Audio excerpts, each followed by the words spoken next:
I call this meeting to order. Welcome to our council meeting for May 12, 2026. Virtual participation in council meetings are available on your computer or smartphone via Microsoft Teams or by telephone. You can learn how to participate virtually by visiting our website, www.clermontfl.gov, and search for 10 council meetings online. In the interest of time, efficiency, and ensuring everyone who wishes to address the council is given the opportunity to do so, the following will apply to all comments made by the public in person and virtually. Each speaker will be permitted 3 minutes to address the council. In an effort to be respectful during the meeting, please make sure your cell phones are turned to silence. Thank you for participating in your city government. Today's invocation will be given by Pastor Jordan from New Jacobs Chapel Missionary Baptist Church. Please rise and remain standing for the Pledge of Allegiance.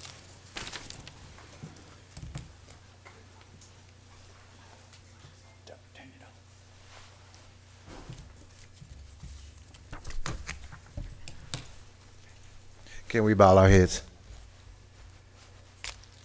Oh, Heavenly Father, oh Lord, we come to give you grace. We come to thank you for watching over us, for keeping us. Lord, we thank you for the grace and mercy that you done showed on everybody that's here. Lord, we ask that you look down upon every council person that's here, Lord. Lord, give them patience, give them long suffering, and give them a heart for your people. Lord, we ask that you look on everyone that's here. Let them know that we might not all agree with the same judgment, but we know that it was a just judgment and is there for the betterment of the people of Clermont. Lord, we ask that you look down upon every head that's presented here. Look upon the fire department, look upon the police department. You touch every head that's above that municipal office, Lord. Give them patience, give them long suffering. Lord, comfort them right now. Lord, the police department, the fire department have a tedious journey, have a long, hard job. And Lord, we praying that you will watch over them and give them strength. Lord, let them be able to leave their house and return home as they left it. Yes. Lord, we pray that you look down upon the city of Clermont right now. Lord, that you will bless this city. Bless it financially, bless it socially, bless it spiritually. And Lord, we ask that you look down upon Clermont and make it like no other city here in Florida. Lord, we pray for that and many more. In thy glorious Son, named Jesus. Let every believing heart say, amen. Amen. Amen. Pledge allegiance to the flag of the United States of America and to the republic for which it stands, one nation, under God, indivisible, with liberty and justice for all. Amen. Thank you. Please be seated.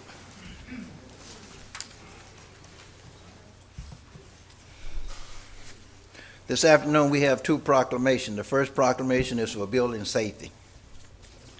Yes, ma'am. Whereas City of Clermont recognizes that our homes, schools, workplaces, places of worship, entertainment venues, and the infrastructure that supports them are safer, more resilient, and more sustainable when they are designed, constructed, inspected, and maintained in accordance with modern building codes. Whereas Building Safety Month is an annual public awareness campaign sponsored by the International Code Council each May that highlights how building safety professionals, up-to-date building codes, and effective code administration help protect lives and property. Whereas the adoption, implementation, and enforcement of modern building codes, along with a strong system of plan review and inspection, are essential to mitigate the impacts of natural and human-caused hazards, thereby reducing injuries, loss of life, property damage, and economic disruption. And whereas code officials, building, fire, plumbing, mechanical, electrical, and structural, together with architects, engineers, designers, contractors, trade professionals, and first responders work tirelessly to keep our communities safe through professionalism, education, and collaboration.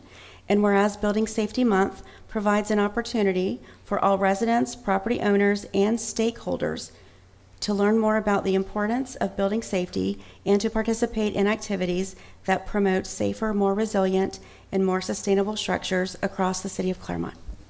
Now, therefore, I, Tim Murray, the mayor of the city of Clermont in the state of Florida, do hereby proclaim the month of May 2026 as Building Safety Month. In witness whereof, I have hereunto set my hand and caused the great seal of the city of Clermont to be affixed this 12th day of May in the year 2026. If I can get the building department to come down front and get council members to join me down front, please.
The second proclamation is for GBS and CIDP Awareness Month. Where- Ms. Carrie Lynn, I'm sorry, Ms. Carrie Lynn, is she present? Okay. Go ahead. Okay. Whereas the month of May is internationally recognized as GBS and CIDP Awareness Month to increase public awareness of these rare neurological disorders, and whereas Guillain-Barré syndrome is a rare condition that can cause rapid muscle weakness, paralysis, and in severe cases, the need for life-sustaining care. And whereas chronic inflammatory demyelinating polyneuropathy is a rare progressive disorder that may lead to weakness, numbness, and paralysis, often accompanied by significant pain, and whereas the cause of GBS and CIDP is unknown, and these conditions can affect individuals of any age, gender, or background. And whereas early diagnosis, treatment, and rehabilitation are critical to improving outcomes and supporting outpatients and families facing long and uncertain recoveries. Now, therefore, I, Tim Murray, Mayor of the City of Clermont in the state of Florida, do hereby proclaim the month of May 2026 as GBS and CIDP Awareness Month. In witness whereof, I have hereunto set my hand and caused the great seal of the City of Clermont to be affixed this 12th day of May in the year 2026. If I can have Ms. Lynn join us up front, and council members as well. And just having y'all exercise today, that's all. Get those steps in.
Is it on? Yes, it's on. Okay. I would just like to bring awareness to Guillain-Barré syndrome. It's not anything that anybody is aware of. I didn't know anything of it until I woke up one day and I couldn't stand. And I was paralyzed from the waist down. And that was 19 months ago. Please, do your research. That's all I can ask. It is debilitating. It has been a tasking effort on my voice. and I've been living on my own by myself, but with the help of family. Please, all I can ask is that you guys please look into Guillain-Barré syndrome. 19 months ago, I didn't know that I was not going to be able to be walking again. So thank you for this honor. Thank you, Mayor. You're welcome. When I got this call, I was just like, you guys can't be like serious. Like, how did you guys know about me? How did you know about Guillain-Barré syndrome? So, do your research and educate those. Thank you so much. Thank you, ma'am.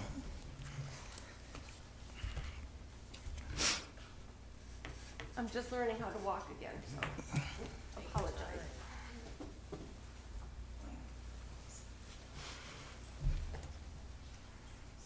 This is an honor. It really is.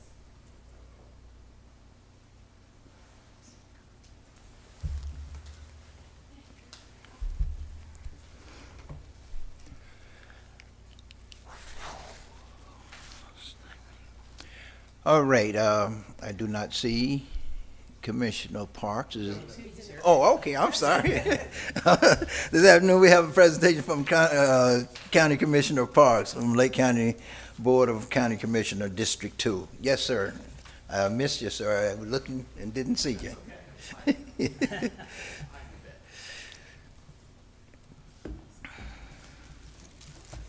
All right, well, good afternoon, Mayor, council members, and residents. Very much appreciate the privilege and honor to be here in the beautiful city of Clermont to give you an update. I brought a little bit of the fabulous team that we have at Lake County with me, so I will introduce them very quickly. Because maybe you might want to drill down into a little bit of the technical stuff. We might talk about roads. We know roads is a little thing that is talked about a lot these days. So we do have Mike Olka, who will be with us. He is sitting right there. Funny thing about Mike is his new boss, Bobby Bonilla, who's the now assistant county manager, who's also here, sitting next to him, appointed him, not just, but recently, we split the county into 3 areas, north, central, and south, and there's an engineer for each one of those areas that they're responsible for, all things road-related and stormwater too, and some just engineering. And so Mike is my personal engineer, as I tell people. He is our South Lake engineer.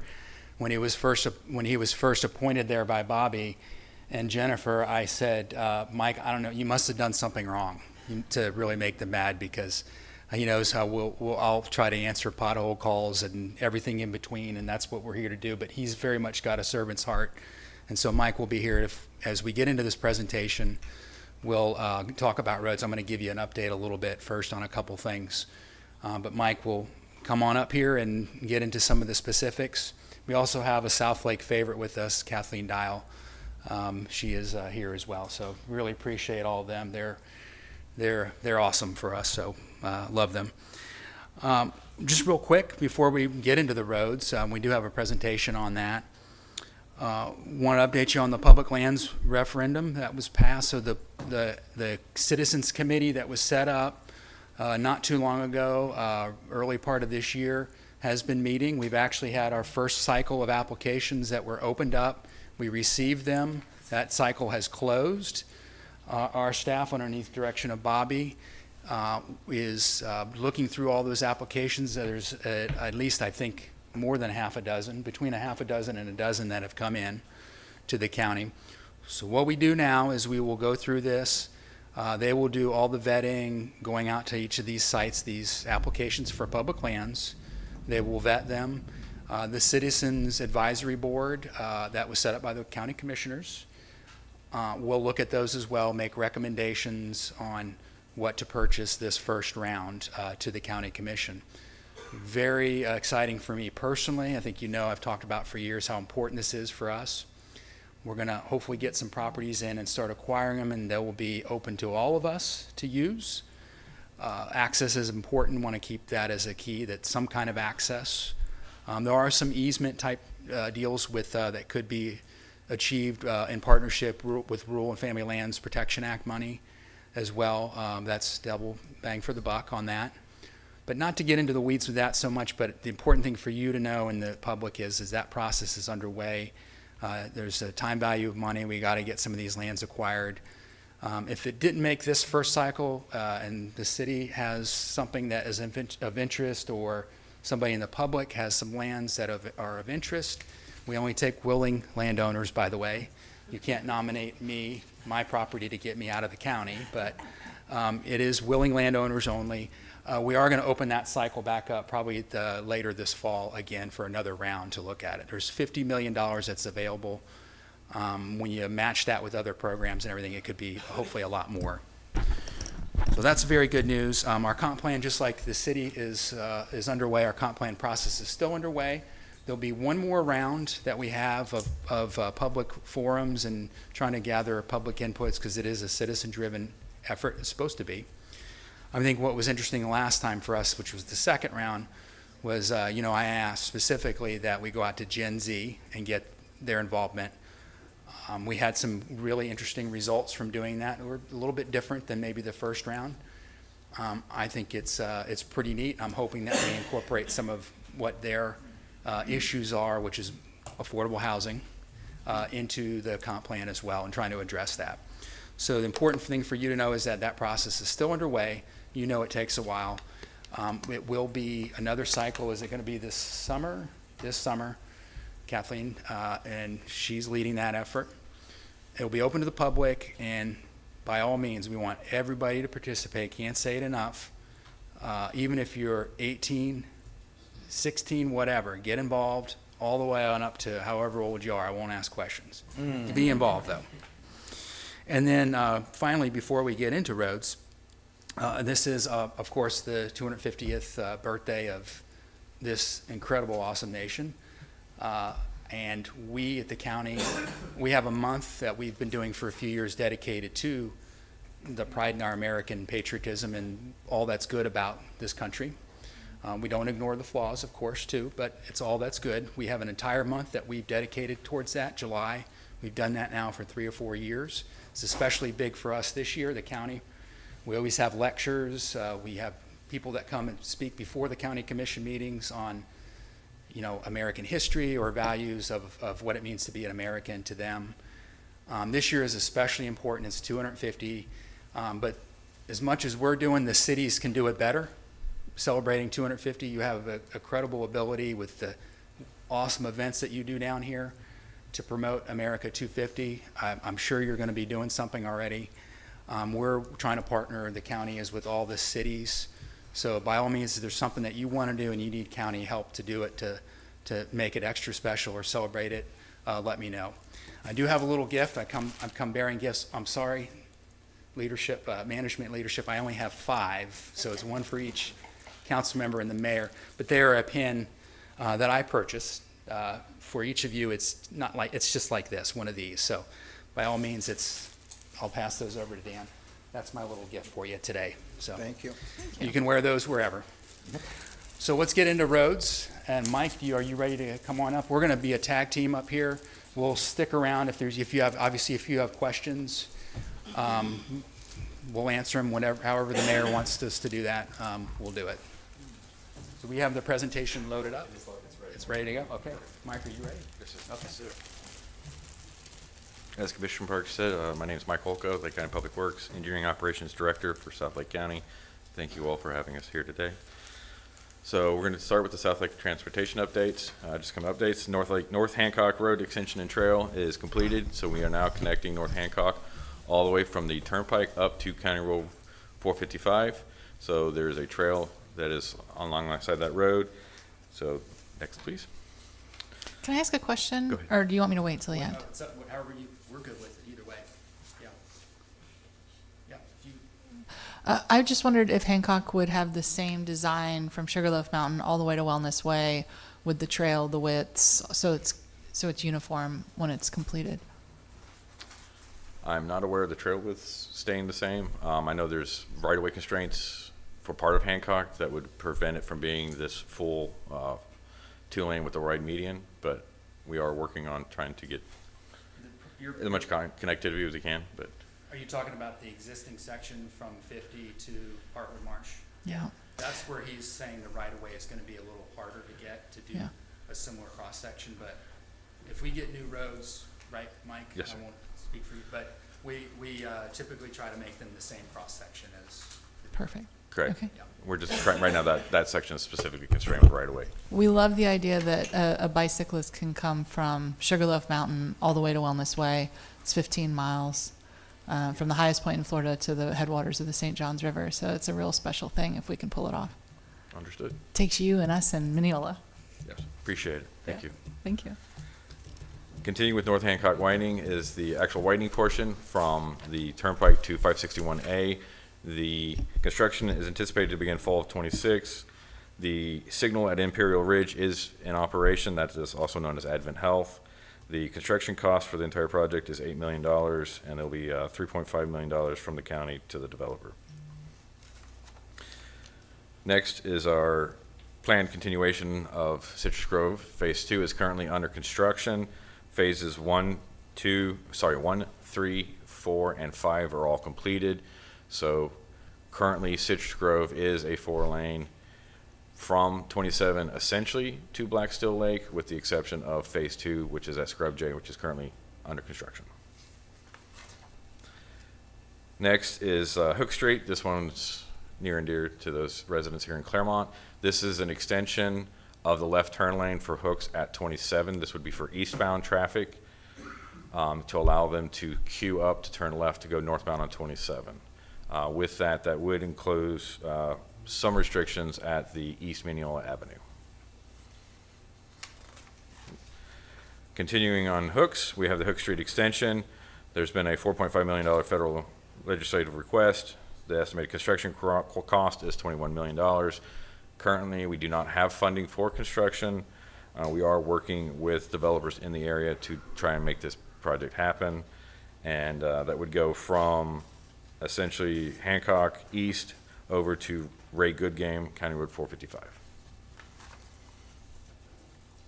There is a construction safety project. It's estimated for 26, 27 is when we're trying to do construction. $3.3 million, 7.4 construction cost estimate. This is for Villa City Road. This includes adding shoulders in different phases of the project. At the north, shoulders, center shoulders at the turns, and then improving drainage on the south side. And this goes from 50 to essentially US 27. The next project is the County Road 455 Ray Goodgame Extension. Phases 1 and 2 are complete. Phase 3 is acquisition has finally completed, so we will be working towards getting construction funding for that. Phase 3B, which is John Lakes Road to Hartwood Marsh, we are still working on acquisition.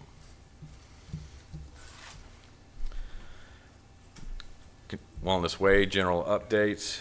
We have the US 27 Wellness Way signal has been in operation for approximately a year. We are working on 4-laning Wellness Way from US 27 to Hancock. We anticipate that to start in fiscal year 27. Hancock from Wellness Way north to Hartwood Marsh is currently under construction, and Hartwood Marsh 4-laning for that same section, Hartwood Marsh 4-laning, we anticipate to begin construction. We're aiming for this summer to start construction. 2 months from now? We're working. We're finalizing the rest of the acquisition, and then we just need final approval from FDOT to advertise. With that said, the State Road 516 updates, just so everybody's aware, the connection to 455 Schofield Road is anticipated to open in 2027, with the rest of the construction and being open all the way to US 27 by 2029. And with that, we have drone footage that the Turnpike Authority, CFX, has provided us. Yeah, you might have to click, there you go. There's no audio on it. Yeah, If it's not working, I got the, oh, we need to do it. oh, we have to click? Sorry.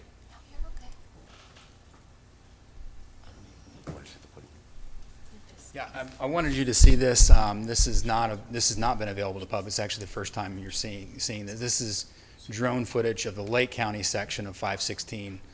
So it is under construction. Some people have asked for years, when is it coming? It is under construction, and you're going to see this part of it. We might skip over the Orange County part because it's about 3 minutes, but, I mean, if you want to watch the whole thing, we can. But you'll see Orange County off in the distance there. That's the 529, so you can see that. 429. Yeah, and that part will be open in 2027 to what would be 455. CFX, we have put a target out to complete the second half to 27. We put that time out a little ways because we like to beat expectations, but it's a couple more years, 29. But depends on how things go. Could be quicker. We had a delay in that for about a year because of there was the whole Supreme Court decision with wetlands and jurisdiction, and there's federal wetlands that was held up with what is a federal wetland line, and that impacts things because you have mitigation that goes along with it. So there was about a year delay because of permitting on that project. So, but nevertheless, as you see here, it is under construction. This is this part that's going through Lake County, so they're doing clearing, and there'll be a big ribbon cutting, I guess you would call it, for roads. Like I said, probably about a year from now for that first segment. And of course, we would want Clermont to be a huge part of that. Are these funds coming from Lake County residents or the state? The CFX is a total toll road. It's a toll road, so it's a totally toll derived. Yeah, so it's driven by tolls. This was planned many years ago, 12 to 15 years or more. They do toll and revenue studies. We call them TNRs. They run through all kinds of risk tests and expectations of what might happen with the economy, essentially to prove if the road can be built with toll dollars. It's a very business-oriented approach. I will add the laws, not to get too in the weeds, but the laws do allow CFX to do a little different things with contractors and get things done a little quicker. Hope there's no DOT officials in the audience, but we can do things quicker than DOT because of the legislative, the laws that allow us to do that.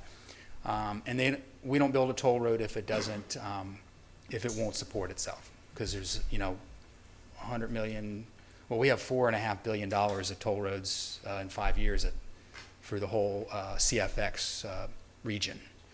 And we wouldn't do that if it didn't support it through tolls only. So yes, long answer is it's toll driven only. They're going to help us, by the way, Mike, we love this because they're going to be able to, I think, help us with the extension further north from 455 north and hopefully help us get that done, that little segment in there done quicker. So I jumped in on you, Mike, but yeah. That was. Now, I talked over the 3 minutes, so yeah, we're up to Orange County now. Yeah. While we're looking at Orange County, and I apologize, I know it was up there, but I missed it. Can you speak to the timeline for Hancock extension from Heartwood Marsh to Wellness Way, and then the 50 to Heartwood Marsh, when we can see those two segments? Yeah, we'll go back.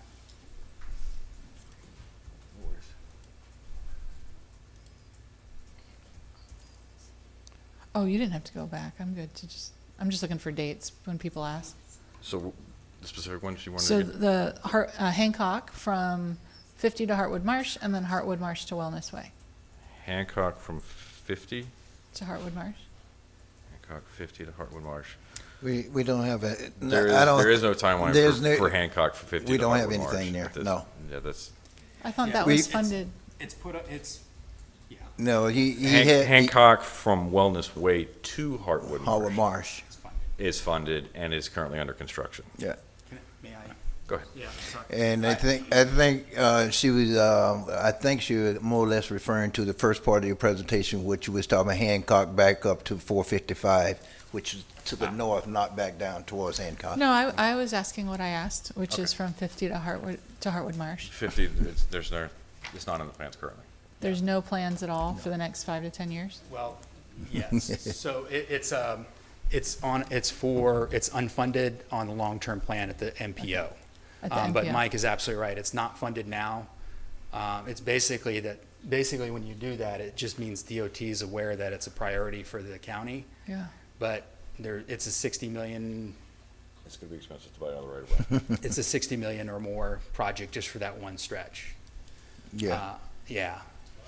Well, it's 6 million plus, 6 million sounds a little low to me for that, because I know we have to acquire a lot of land down through there, so. Yes. And the amount of land we have to acquire on both sides of the road to do all that, 60 million seem a little low. 60 was a 4-year or 5-year number ago. Okay. Number, yeah. Okay. Yeah, so you're right, it's probably more now. Yeah. And then the second section, you were asking? Hartwood Marsh to Wellness Way for Hancock Road. Hartwood Marsh to Wellness Way When do we think for that'll- Hancock Road, that's under construction right now. And when do we think that'll be completed? Completion, I'd have to double check, but I think within a year and a half, max. Okay. And then it seems like the only other improvement in Clermont was something to do with Hook Street at 27, a left turn? There's Hook Street over at US 27, we're adding the extension to the turn lane to provide more capacity for the left turn. The eastbound turn lane going north? Eastbound to turn, yes, north, Okay. correct. And then there's also the Hooks extension, which is also in Clermont. And how will that impact the road that's immediately, the frontage road that's immediately west? I know a lot of people come down Essentially, that. what it would do is it would prevent eastbound on Hooks from being able to turn left onto Minnehaha Avenue, sorry. Yes, East Minnehaha. And that's determined to be East an Minnehaha. improvement? it's to try and cut down on the amount of traffic that's stacking across Hook Street from East Minnehaha. So that, I think the last time I saw a presentation, I think I asked this question before on that same one, we didn't eliminate the ASACs from frontage road back up to Hook Street. We kept that in there. Correct. So, So, yes, yes. Which is one of the real problems we having down there, that entrance, off of frontage road trying to get in on the Hook Street. They're creating a lot of problem, but we kept it in there anyway. Yes. So people coming down Minnehaha can still go westbound, they can't go eastbound. People on Minnehaha can go eastbound and westbound. Yeah. People on Hook Street can't go Can't westbound go or northbound northbound on on Minnehaha. East Minnehaha, correct, So they would have to go on Bloxham. correct. But westbound would still be able to turn onto East Minnehaha Avenue. Why isn't this a city road? A city street? I can't answer that. I don't know why. We It's don't. county. It's a long time ago. I can speak to a little bit of history. You mean Hook Street? Yeah, Well, Hook yeah, Street all is- these intersections, because it's right in the middle of the city. and- county. Hook Street has, been a county, Yeah. I'm sure for 40, may or may know, but Well, for many years. Hook Street is county. All Yeah. of that is county all the way down the Lake Shore. But I think there's always been some confusion on Minnehaha, which is city, but then where it turned into frontage road or somewhere, I think there's some confusion whether it's all the way down to Hook Street or Minnehaha, because Minnehaha come in, and we call it frontage road there along where what the restaurant, all that used to be. So I've never gotten any clearer justification on whether it's city or county in that little section there. But- Yeah, and I will say with this intersection as well, way back in the day with Jim Stivender, Yeah. when he was here, he did work earnestly with DOT when they were doing the widening and then the overpass. Right. Because they did all the overpass, 50 and 27, all in one shot, and it went all the way down. This was part of the project. Right. And he begged and pleaded with them, do not do what the current alignment is, because Right. you're going to have the problems that we all see today. Yeah, we're going to And- put those businesses out of business.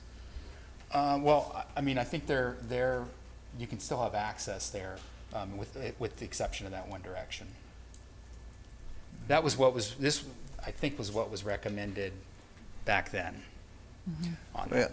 Well, we still need, in a way, frontage road is still needed. I thought the biggest thing we was trying to do, eliminate the entrance into Hook Street from frontage road. We wanted to be able to get in off of Hook Street into frontage road, but didn't want people to be able to come out of Hook Street, off the frontage road into Hook. Because especially if they're coming out and they're trying to make a left turn to go east on Hook Street off of Frontage Road, that traffic get backed up way back. Well, this isn't going to change that. No, it's not gonna change, but I know what's been done there. Well, I mean, We can redesign it. we can work with you on it. Yeah, I yeah. mean, there's, you know, we're open to that. This is just, I know it's been out there as a project. Yeah. Is this funded? When is it funded? I don't have it funded yet, but I'll get. Oh, it's not Yeah, funded. securing it Okay. right now. Yeah, yeah, we're securing it, yeah. Got it. So there's still a possibility to go back and relook at it again, so. Right. But I also know the people down there on Hook Street and living down there along Hook Street, they're ready for this to get done because of the problem they have down in there, so. What is the problem that this solves? The backup of traffic, and you get such a large backup of traffic from Highway 27 back down towards Minnehaha, Lakeshore Drive and everything. Especially, like I say, you're coming off Frontage Road. If people coming off Frontage Road and want to go make a left and go east, it get backed up because they can't get there and they have to sit there and wait for the traffic like the cycle and try to hopefully somebody let them out. And, Yeah, they have to wait. yeah, so. They just Yeah, and I wait. think, I know the FHP and even CPD Yeah. will occasionally write tickets of people that don't want to wait, and they go, Yeah. they risk They it don't wanna wait, and going they a go 1,000 across feet yeah. from the church up to try to get to the green light, and it causes, sometimes I've seen some, Yeah, it's been, Yeah. people get tackled because they try to dodge everything and everything and end up getting ticket citations for it and everything, so. yeah. Was there any more slides, or was that the last one? That was. Okay. Now, you said something, these are I heard something at least. These are some major projects that we had talked about from the last time I was here even, some of them. Road surfacing is a different, we don't have the Right. list of road resurfacing. So that is not, I don't want you to think that this is the only thing that's happening in South Lake County or Clermont. If you want specifics on resurfacing of county roads and even DOT, because we work with DOT on the DOT roads 27 and 50 about plans for resurfacing and what they're doing, we can certainly get that to you. We do meet with the manager monthly, and Mr. Mathis is part of that. We can give you those updates to get to you as well. So that's not in here, and I wouldn't want to even guess at when a road is going to be, because there is a long list. Now, also just remember really quick too with funding, because I know a question always comes up. Impact, so how roads are funded in Lake County, you know this, but sorry to be repetitive, but there's impact fees. Our impact fees have been the highest that we can legally charge impact fees for roads, Lake County has for probably 5 to 6 years now, or maybe even more, in the South Lake District, to be clear, not in the other parts of Lake County. Impact fees can only be used for new roads, generally. There's a lot of research I've done on this. None of us were around here, but between 98 and 2006, impact fees were probably, for roads, were only about 20 to 80%, 20 to 50% of what they should have been. So there's a large gap. I talked about this every time I was in here practically talking about roads. There is a large gap that cities and counties are still trying to make up from that. And that growth period in that period of time, believe it or not, is almost equal to what you're seeing now and what happened percentage-wise in Lake County. So that is a struggle. Gas tax pays for mostly resurfacing, sometimes additional, some adding of emergency lanes and shoulder work, sometimes safety projects. Other than that, generally speaking, it's the general fund, and the county commission is committed to contributing more and more every year at a general fund property tax to road as well. It's trying to even out that bucket, as we call it, the portfolio of options to fund roads. All set up even long ago before, I guess maybe it was a few years ago, but by the Capital Facilities Advisory Committee, 18 very dedicated people, Democrat, Republican, builders, conservation, tree huggers, you name the group, was there and unanimously recommended that we go in some of these these portfolio of options, and we're trying to follow through on those now. But I would just like to put that out there because, we all want the roads done quick, and I understand it, and we got to work together on all this to get that done, and we're doing that. I do see that. I appreciate that. Particularly the city of Clermont. It's very passionate. I'm just like you. I want to get the roads done as sooner than later. So we just have to continue to find a way to work together better on that. And we'll get there. It'll still be a few years. We're going to have to contribute more, I think, out of both the city and the county. We're asking cities to contribute more too. You're not the only one. Other commissioners are going around asking for that contribution as well. But you've served on the MPO, some of you, as well. So, Councilmember, So that some of this is not new, but Right. it's how we get there quicker. Yeah. A quick question on the Hancock Road extension. The Hook Road extension.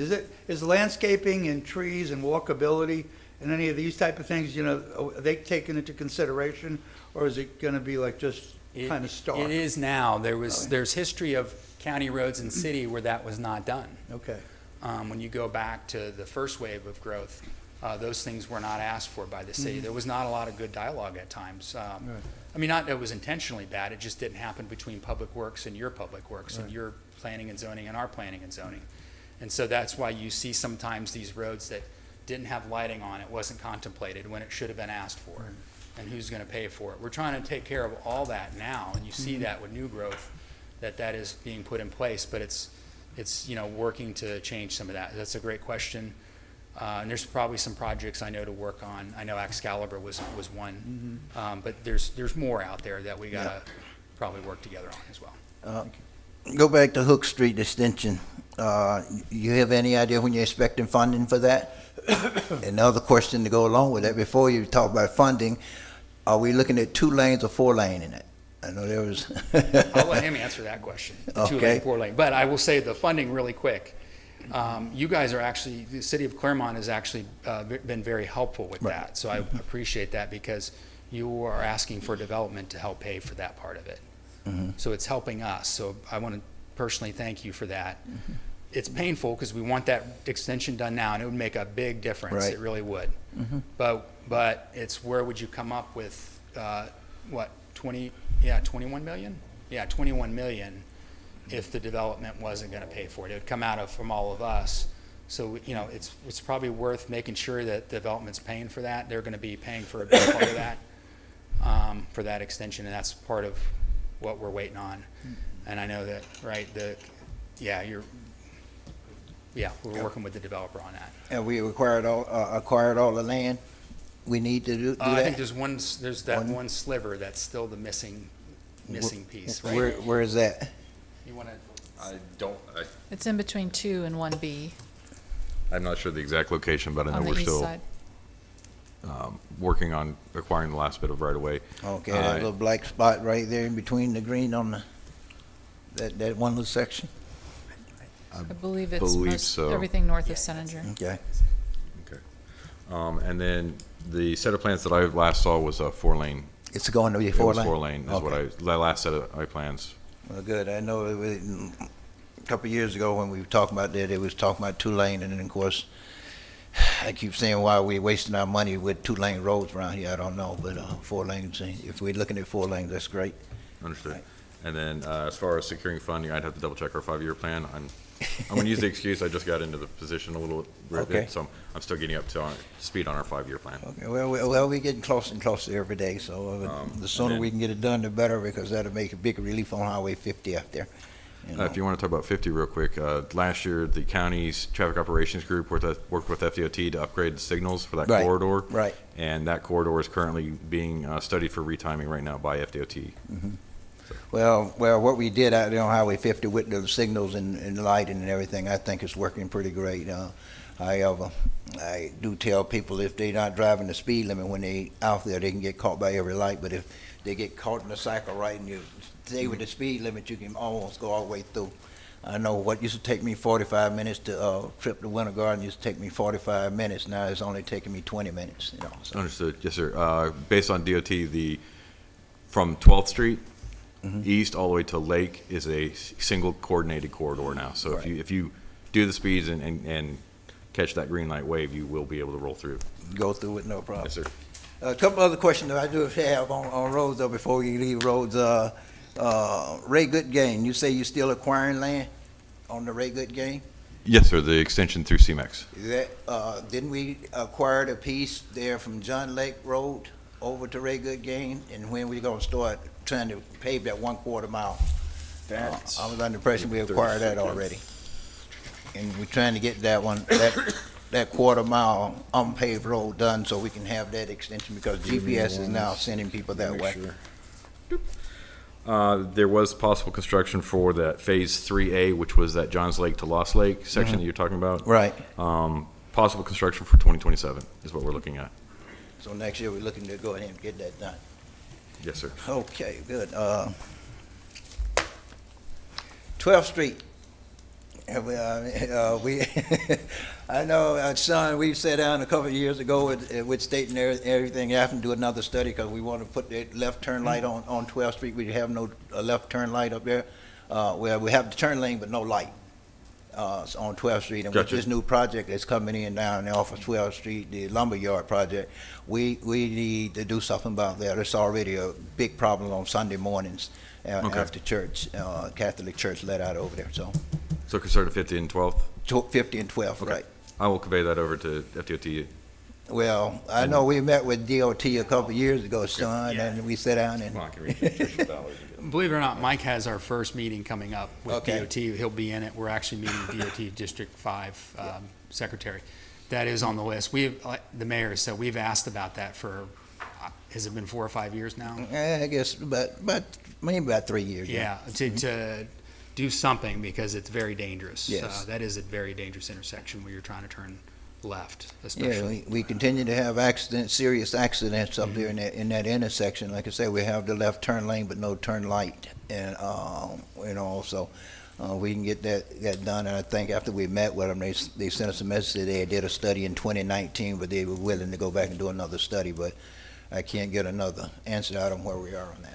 Yeah, Well, what's that- unusual about that is there's actually, the DOT actually has right-of-way to on the northwest corner there. Okay. And the happy news about that is in our comprehensive plan, the designer, Billy Hadaway, actually designed a roundabout for that intersection that doesn't require any land acquisition. So we have some drawings that might be helpful to whoever's doing that intersection. Well, give those to us before, if you can, as soon as possible, because we got a meeting coming up with DOT 5. We'll talk about, we definitely want to know about that. Yeah, and you're right, the right-of-way is there. If you look on the map, DOT, I don't know when they got it, but they had the right-of-way there. Okay. So what's, We'll get them to you. yeah, let's do tomorrow. that. Yeah, That'd be great. We'll do it. We're here to help. Yeah, no, that's great. It's perfect news. That's exactly what we can do. We're also going to talk about what we can do at 50 in Hancock too. That was one of the main reasons for the meeting, was to Well- see what we can do there with signaling and turn lanes. and Right, things. right turn lanes on 50, not just 50 in Hancock, but also Citrus Citrus Tower. Tower in Hancock. Yeah. I'm at 50 as well. I've been asking for those. And you mentioned repaving. I can't remember the last time I asked you about it, but Grand Highway from 50 north up to Citrus Tower. Any progress on looking at when we can get that redone, paved and everything, especially now with that new apartment complex that just came in over there, townhome rather. He's writing, Mike is writing it down. We will Okay. find out. I know one thing was because of the stormwater issue there. Right. There was some delays with some We- things. we We may took- need, we're looking for right-of-way and an easement for drainage there as well. So we'll find out about that. Yeah, we had the storm agenda right there at Mason Ridge, I guess, I'm sure, I That's it. think we finally got that taken care of, but, we also having another issue with a little bit of flooding to the south of there, right there below Too Good, Home Goods or whatever it is. Correct. Right in that area, but the whole road need to be reworked all the way from Citrus Tower back to Highway 50 and everything as well. And I've been asking for that to be put on your radar. Another thing, Sean, I know you sit on the board for CFX and everything, and I know it's in Orange County, but have you been communicating with them about that big curve on Schofield Road, the big turn down on Schofield Road, getting that eliminated with Orange County? Yes, yeah.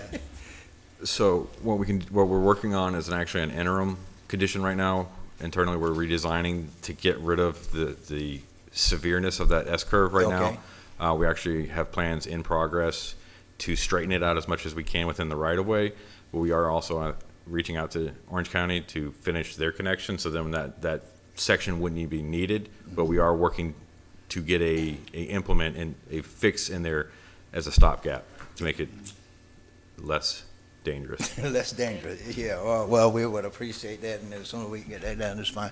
And still, and I thought I heard you say 516 from 429 back over to 27 won't be complete to 29, I think. Is that what you say? 27. 27, rather? All the way to 27. Yeah. We have a 29 to 30 timeframe, Okay. but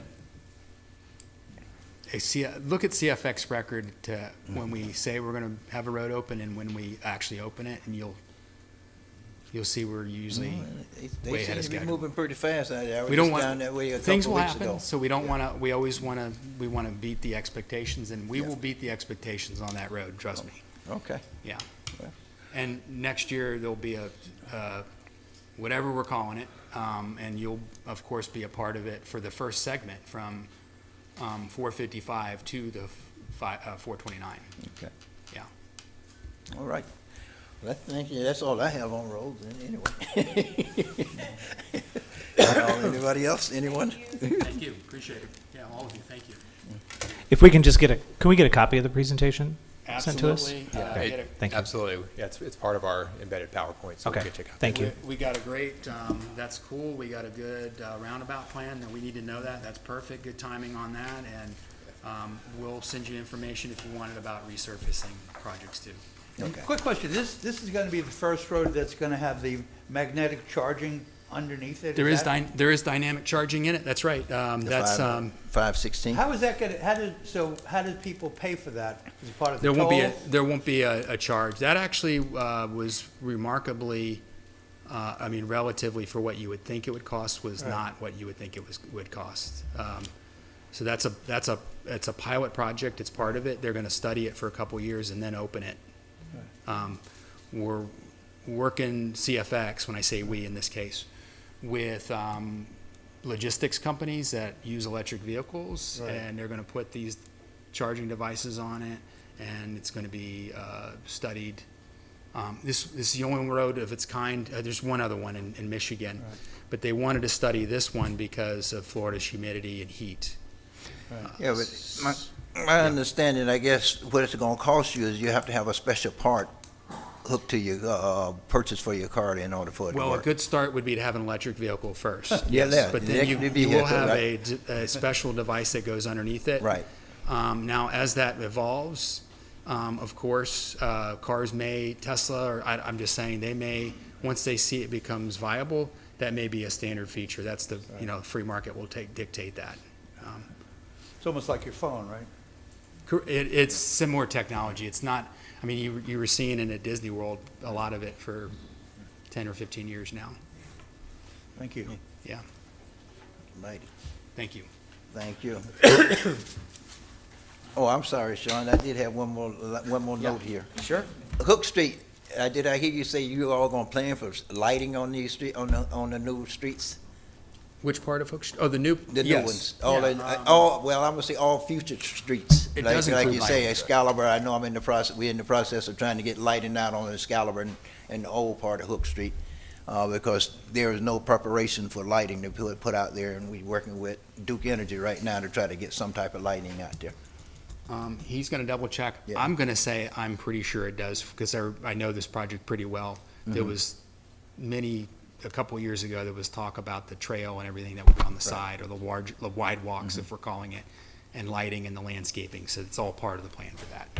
I just thought I heard you say you all going back and look at things and starting to look at, making preparation for lighting on these streets where you didn't do it in the past, so. Yeah, the county roads to the city, Yeah. exactly. Right. Yes, and our meetings with the manager monthly are very helpful for those, Okay. because we'll go through that, your planning staff. Okay. Kurt is there, so it's very helpful for that. Okay, good. I see he made a note of it, so hopefully we get in the plan to have lighting on these roads. We will get it, and we'll get it to the manager for sure. Thank you. Yeah, Appreciate it. thank you. Mhm. All right.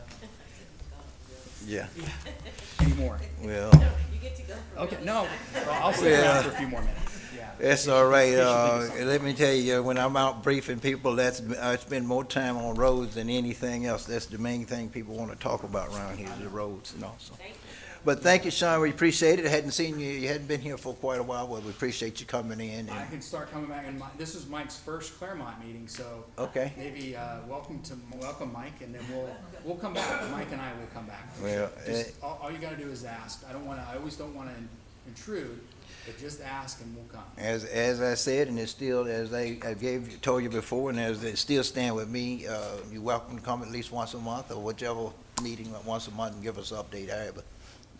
Okay? That offer still stands with me, okay? Mike, once a month? No. Thank Thank you.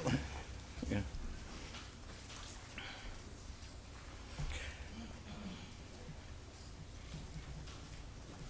All right, next item on the agenda is public comment. If you wish to address the council in person, please come to the microphone and state your name and address. Once in-person comments are concluded, we will move on to virtual comments. If you are participating online on Microsoft Teams or wish to provide comments, please raise your hand and you will be called on to unmute your microphone when it is your turn to speak. If you're participating by phone, you will press *5 on your phone to raise your hand. When called upon, you will press *6 to unmute your microphone. For all virtual participants, if you wish to comment on other items on the agenda, please stay on the on Microsoft Teams or your phone and raise your hand when the item comes up on the agenda. This portion of the meeting is only for items that are not on the agenda. In the interest of time, efficiency, and ensuring that everyone who wishes to address the council is given an opportunity to do so, each speaker will be permitted 3 minutes to address the council. To avoid disruption of the meeting, speakers should avoid inappropriate language, personal attacks, and derogatory statements and direct comments to the city council. Everyone is requested to be respectful of each other, even when we disagree. Yes, ma'am.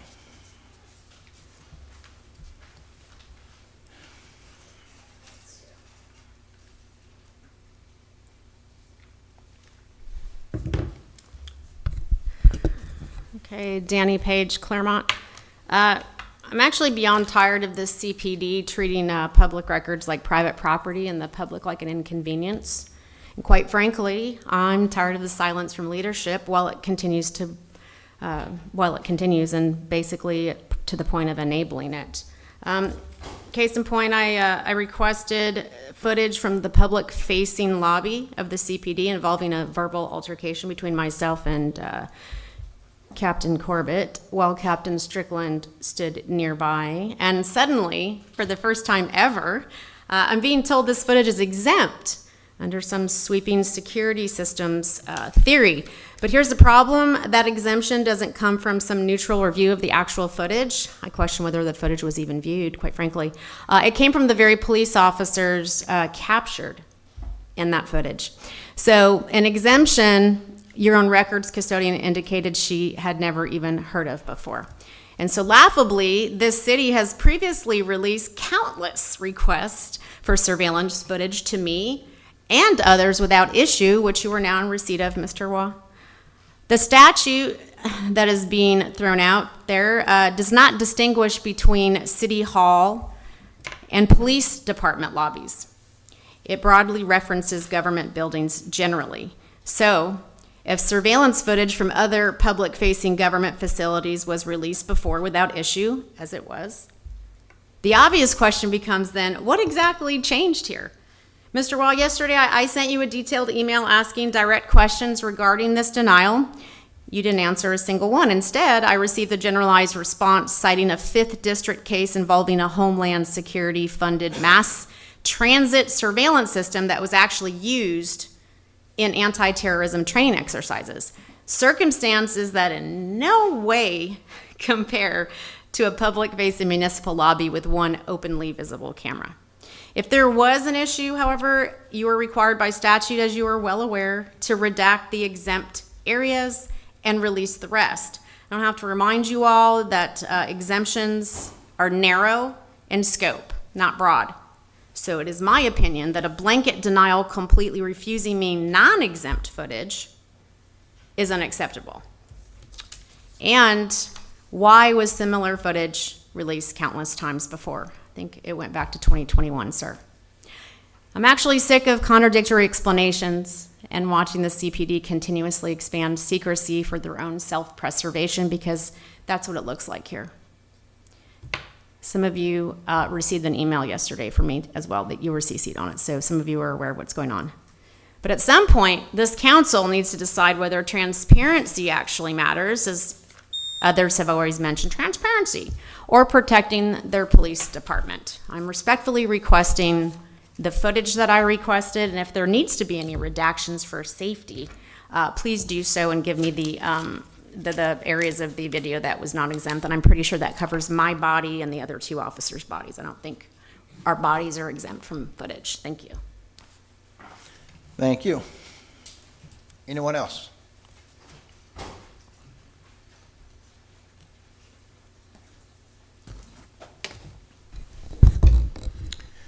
I am Farmer Banks Helfrich. I live in the Clermont district. Farm tip of the day. It is time to put the summer crops into the ground, such as watermelons, black-eyed peas, peanuts, okra, and believe it or not, loofahs.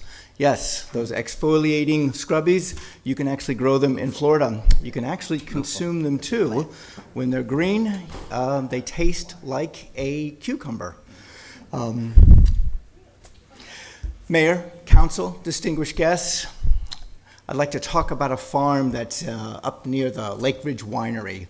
It is on 7 acres. It has 15 different gardens. It is a teaching farm. It's a regenerative farm. It's a sustainable farm. It has 3 workers that work the farm, 3 farmers. These 3 farmers participate in what's called crop share. So any yield is dispersed to the 3 of them, and then the rest is given away to the public. The farm has 15 different gardens, from an orchard of 88 fruit-bearing trees to a food forest, to a sugarcane row, which is actually used for a harvest in March, make it.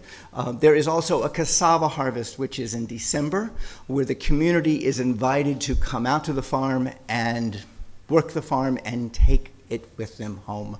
There's a raised bed garden, there is a vegetable garden, an herb garden, a Monet garden when the flowers are in bloom, a pineapple patch, and a wild blackberry patch. One time a month, the farm is opened up to the public for anybody who would want to come. The gates are opened up for a farm tour. It's roughly 90 to 120 minutes in length. It is a taste. Everything is organic. There's no pesticides, no herbicides. So we eat right off the tree. We eat right off the ground. We even eat right off the bushes and the plants. It is a teach. The whole concept of this farm is to teach others how to grow their own foods. One of the ways to bring down food costs is to grow your own groceries. And it is a takeaway where trees and plants and seeds are given away. Now, this farm is not owned by the master farmer. No, this farm is owned by the children and grandchildren of this farmer. And this farm is appropriately named the Giving Farm. I am Farmer Banks Helfrich, advocate for Southlake County, candidate for State House, District 25, and also I reside on this farm. May you all be blessed. Thank you for allowing me to speak. Thank you. Anyone else? Citizens, public comment. Anyone in the public wish to address anything that's not on the agenda may come to the microphone, state your name and address, and have 3 minutes.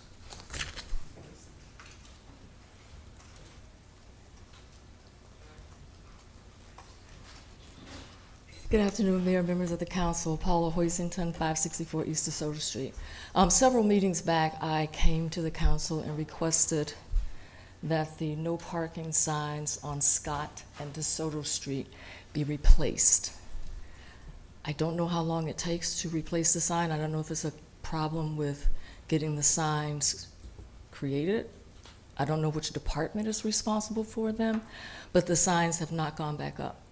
I also ask that when they are put back in that particular area, that they are secured in a manner to which they cannot just be pulled up again. My other question to you is, who polices the no parking? Or are we just doing a window dressing to say no parking and hoping that those who obey the rules won't park? But it's obvious that that area, they do not obey the rules. They park there. So who enforces the parking? And what is the penalty for parking? Is the penalty enforced? If we're not going to take this serious, I don't know of another community in this city that this would be tolerated. There's not another community in this city where this will be tolerated. And we, the residents of DeSoto Street and Scott Street, are tired of being overlooked, act slowly, and just treated as if our concerns don't matter. We'd like to see the signs up. We'd like to see them secured to where they cannot be replaced or pulled up. And if they are not being followed, that the no parking citations are issued. Thank you. Thank you. Anyone else? Yes, sir.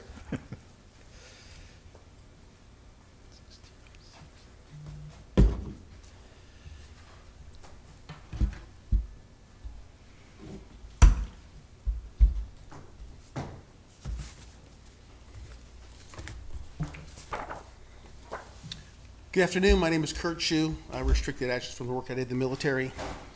Last month, we had a great meeting in this very room with all the veterans group in Central Florida from Lake County and Clermont area. We had a great presentation from Jeff about the Meet Us in the Middle project. A lot of representation from all the main veteran groups, all South Lake County. And I think it was Chris, the former post commander of the VFW, called for a vote. We voted, was unanimously supporting the current design that Jeff put together. It went through multiple iterations, and I think Jeff's going to present it to you guys in the next month or so. May is an important month for everybody. We just celebrated Mother's Day, and in just less than 2 weeks, we'll celebrate Memorial Day. A lot of people don't know that Memorial Day didn't start out as Memorial Day. It started as Remembrance Day after the Civil War, and more than 500,000 Americans were killed. Mostly men, but some women too, famous women. We've been trying, I know I have personally since 2014, to get some type of Veterans Memorial going on. And it's kind of ironic when I started this project about a year ago when the VFW asked me to and some other veterans group, because I'm trying to balance out what Meet Us in the Middle means. For me, for the 2,000 veterans that live in Clermont City, it's kind of like we went like 95 yards. We served our country in peace and war. We saw our friends die and blown apart in Iraq and Afghanistan. I know I did. I'm getting ready to travel back up north with some Army buddies, and we're going to talk about all those people who died and bled. It's a huge thing for us, and we're celebrating, as Sean Parks just said, our commissioner, the 250th anniversary of this great nation. It would not be possible.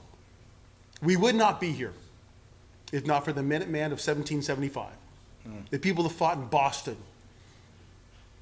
Valley of the Forge, which actually was a place. There was a forge in that valley, who crossed the Delaware, who bled, froze, frostbite. My father fought in World War II. Two of Mocha's fought in World War I.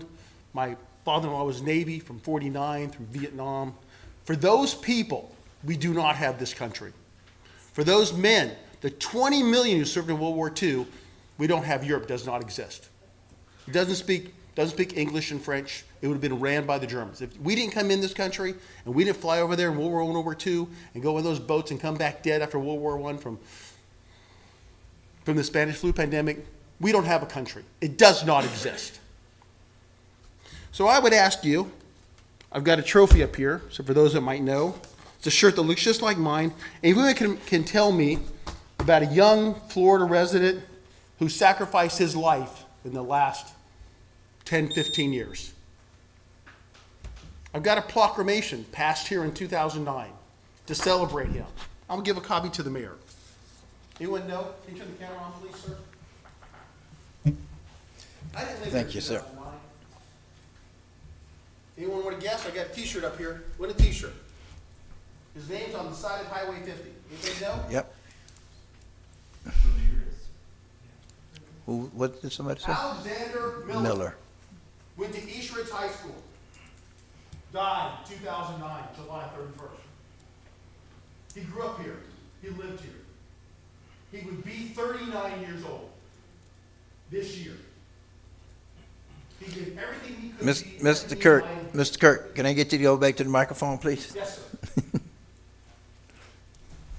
And I knew Sue Miller. I met with the president of the. I know several Gold Star families. I met the president of the Gold Star family of Florida when I was the district commander. We hosted them. I can tell you when my mom passed away, my dad passed away. I'm sure if anybody here lost a loved one, a mother, a father, a sister, a brother, they know when they died. And so I would ask all of us to reflect upon that and support the veterans voting unanimously for this memorial. I thank each and every one of you. God bless you all that are mothers. God bless America. Thank you, sir.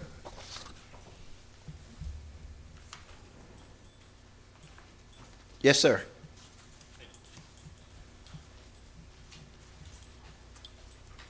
Good afternoon. My name is Robert Mock. I live at 270 Division Street in Clermont. You see my face when I organizing the Clermont's Memorial and Veterans Day events. I just want to put a plug in. Coming up on May 25th is the Memorial Day celebration at the Arc Center this year. It's not at the waterfront this year. Again, this is the third consecutive year that the PGR, the Patriot Guard Riders, decided that they would come and set up the Vietnam Traveling Memorial Wall again, third year in a row, because they enjoy coming to Clermont. Yes. They get such a good reception. And I just want to put out that hopefully everybody can be there, enjoy this, a different venue. It's inside, it'll be cool.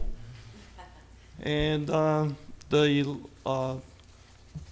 Black Hawk Pilot Association is also bringing their little Loesch helicopter for static display.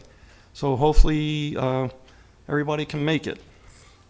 On the follow-up on what Kurt was talking about, there is no power greater than a community discovering what it really cares about. It's by Margaret J. Wheatley.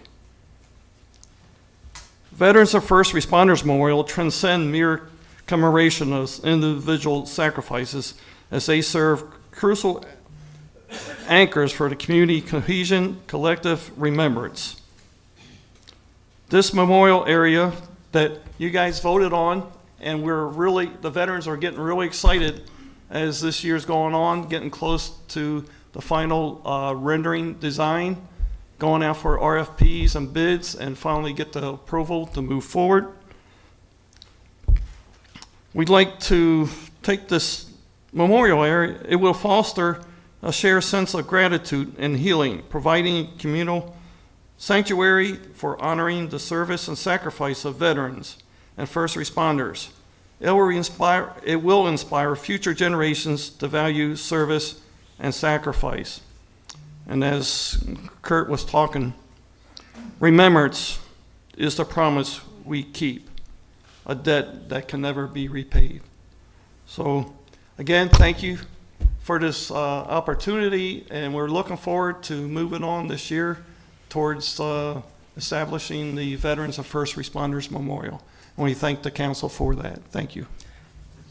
Thank you.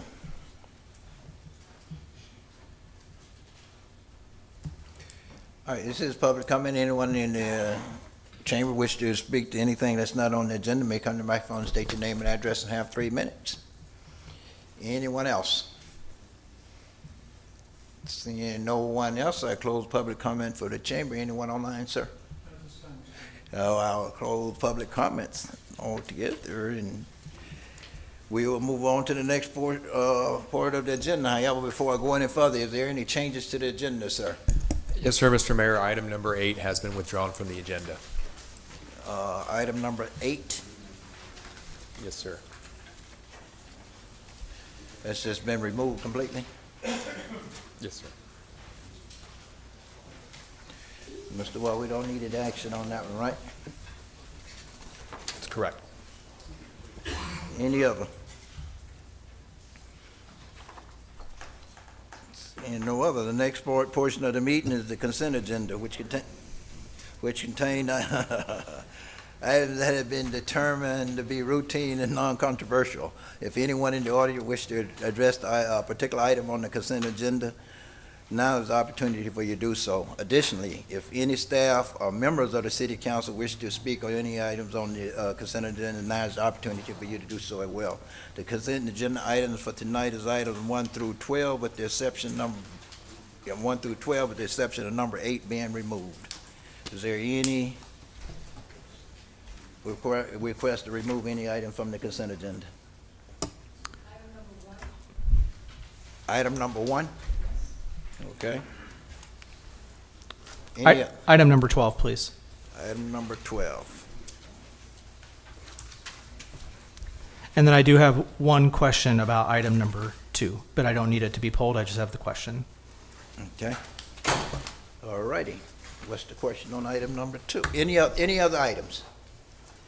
So we have item 1 and number 12. And a question on number 2. Yes, sir. Thank you, Mayor. Item number 2 is for the purchase of one of the sites for the dumpster enclosures in the historic downtown area. The next item on the agenda, number 3, if you see, if you see that, you'll see that it's for 4 sites. So this agenda item 2 is just for 1, and I was just wondering if the city attorney could give us kind of a brief update of where things stand with the remaining sites and what we might see as a timeline for that. Yes, so this is, item number 2 is just one of the 4. One of the 4 sites is owned already by the city. So once, if it is your pleasure to approve this, we'll have 2 in the bag, so to speak. The 3rd, we're doing a temporary license right now. It has been negotiated. We're finalizing. It could be done by the end of the week. And then the last one, we got the final component this morning at 8 a.m. to finalize the 4th contract. So it will be on your agenda at the next meeting. Fantastic. I know this has been talked about for a while, and I get questions, and I'm sure the downtown business folks and leaders would be appreciative of knowing that this is finally coming to a fruition if we approve this tonight and the forthcoming 2 sites to get this moving forward. So thank you. Yep. You know, I entertain a motion on item number 2, 3, 4, 5, 6, 7, 9, 10, and 11. I make a motion to accept 1 through 12 less 2? No. 1 and 12. 2 through 7 and 9 to 11. 2 to 7. 2 through 2 through 7 and 9 to 11. 2 through 9, 7, and 11. 2 through 7. 2 through 7. 9 to 11. 9, 11. I move to approve items 2 through 7 and 9 through 11. I'll second that. There we go. There we go. I got you. Okay. I have a motion for approval of consent agenda items 2, 3, 4, 5, 6, 7, 9, 10, and 11. Any further discussion? Hearing none, all in favor, let it be known by saying aye. Aye. All opposed? And chair vote aye as well. Item number 1. Someone in the audience asked for that to be approved. Yes, ma'am, can you? Question for clarity. Again, Paula Hoisington, 564 East DeSoto Street. It's on the minutes for the council workshop on the 21st. And I'm looking at the section that addressed the joint meeting with the planning and zoning. I thought that I heard when we were wrapping up that Councilwoman Strange would take lead on developing the checklist and that it would be ready for the first meeting in May for a draft, and then we would look at the final meeting or what was done at the first meeting for the second meeting. And this just says it was given to staff to draft a proposal for an ordinance amendment in May. So I'm just asking for clarity, a timeline, and expectations. Are we looking now at July to be able to implement something? So just some clarity, just a question. And I can speak to that, Mayor. Yes, sir. That was the hope, if the ordinance could be drafted basically in 24 hours. It was almost done in time to make the May P and Z, but because it'll have to go to P and Z, it's only going to make the June meeting before it can come to council. Okay, thank you. I was corrected. Thank you. Thank you. Move to approve item number 1. Second. I have a motion and a second to approve item number 1. Any further discussion? All in favor, let it be known by saying aye. Aye. All opposed? And chair vote aye as well. Motion passes 1-0. Item number 12. Yes, sir. Thank you, Mayor. I am very happy that this is on the agenda. I do have one amendment and one discussion point. The first amendment in section 2, I'd like to propose that when we move this, in this language right now, we have that the city clerk will review the return forms, averaging the scores for each category, compiling the comments from the 3 questions, and then presenting that to us in the packet. In addition to doing those things, I would just like to have also each individual score for each item, rather than just the average, be included for each of those items.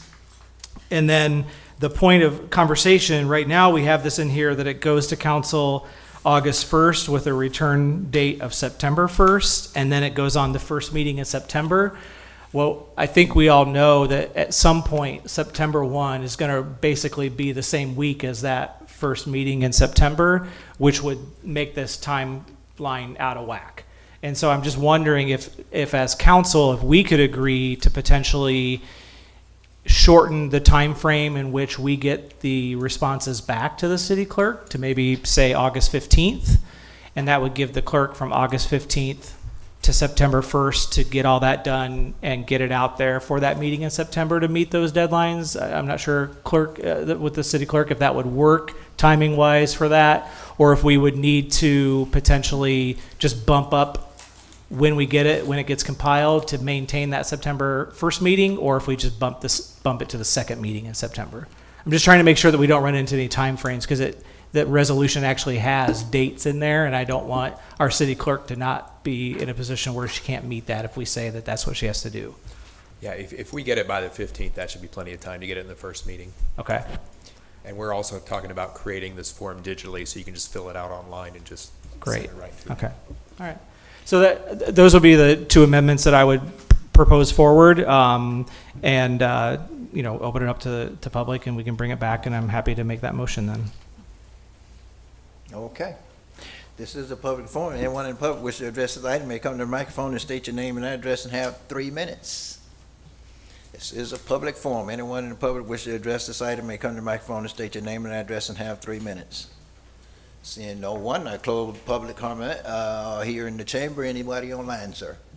No one online, so we close public comment. I entertain a motion. Thank you, Mayor. I would then move item number 12, resolution number 2026-015R, with 2 changes. One is to add that in addition to what the clerk is already providing in section 2, that they provide the individual scores for each item in addition to the averages, and that number 2, that we change the timeline for council members to complete the evaluation from August 1st to August 15th.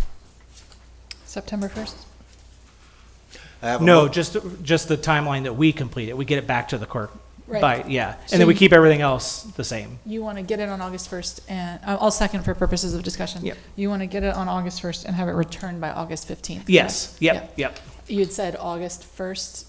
You had said changed August 1st to August 15th, but I think you meant September 1st to August 15th. You want to start it August 1st and complete it August 15th. Yeah, so those 2 dates would change. August 1st would stay the same, but we would change September 1 to August 15th. That clarification, I'm good with my second. Thank you. Originally said you get it back on September 1st, so you're moving it up a couple of weeks. Yeah. Yeah, I think we could probably get that done in 15 days. And I would suggest that perhaps we could say, and we don't need to amend it if you don't want to, but rather than saying it will be on the first regularly scheduled council meeting, we could say on the agenda no later than the first regularly scheduled council meeting, because it's possible under the timeline we've given, it could be on the second August meeting. so that it would be a little quicker. I have no problem with saying no later than the first meeting in September. Amending my motion to include that. Yep. Do you mind if I take a stab at some language that might be a motion that would work? I think I just made that. I think you did. Yeah, I'm fine amending my motion, my main motion, yeah. That was clear. Okay, Is there a second? I've seconded. Yeah. And Okay. I second. Have a motion and a second for approval of resolution number 2026-015R with the noted amendments. Any further discussion? Hearing none, all in favor, let it be known by saying aye. Aye. All opposed? And the chair vote aye as well. Motion passes 5-0. All right. Item number 13 is a variance request. Yes, ma'am. Good evening, Mayor, City Council members, and guests. Justine Day with Development Services. The applicant and owner, James Phillips, is requesting 2 variances to the Land Development Code to install a swimming pool on his property at 168 East Lakeshore Drive.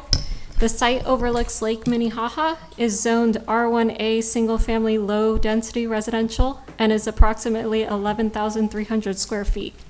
The lot currently contains a single-family home, shed, and boat dock. The first variance request is to exceed the maximum impervious surface ratio of 55%. This would bring the ISR to an estimated 57% for the proposed pool and deck. This estimate includes the portion of land adjacent to Lake Minnehaha, which may change the gross area of the site depending on the yearly rainfall. The second variance request is to place the pool in the front yard at a setback of 22 feet from the front property line. Section 125-520 of the Land Development Code requires in-ground pools to be located behind the front building line, meaning they cannot extend further forward than the wall of the main structure. The R1A district requires a minimum of 35 feet for the front yard setback. The existing home sits at 54 feet from the front property line, creating more usable space in the front yard than in the rear. Due to the placement of the home and the irregularly shaped lot, a variance request would be required to permit the pool in either the front or rear yard of the property. To take advantage of the lakefront view, the applicant is proposing the pool, deck, and spa to be constructed in the front yard rather than the rear. The applicant is also proposing to raise the pool deck up and install landscaping around the deck to help reduce potential impacts. These improvements may slow stormwater runoff before reaching the overall drainage system for the area and provide screening from the public view while reducing glare from oncoming traffic. Upon review of the applicant's request, staff is unable to support the pool being located in the front yard due to the potential increase in stormwater runoff that may occur if the pool was to overflow during a storm. The property naturally drains from the rear down towards East Lakeshore Drive, and it is unclear whether the additional runoff would be conveyed through the overall drainage and stormwater system for the area or if flooding may occur.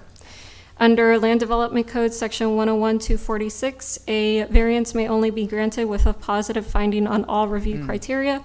Staff finds the application fails to meet one of the 5 required criteria. Therefore, staff recommends denial of the variance request. This concludes staff presentation. Thank you, ma'am. Is the applicant present?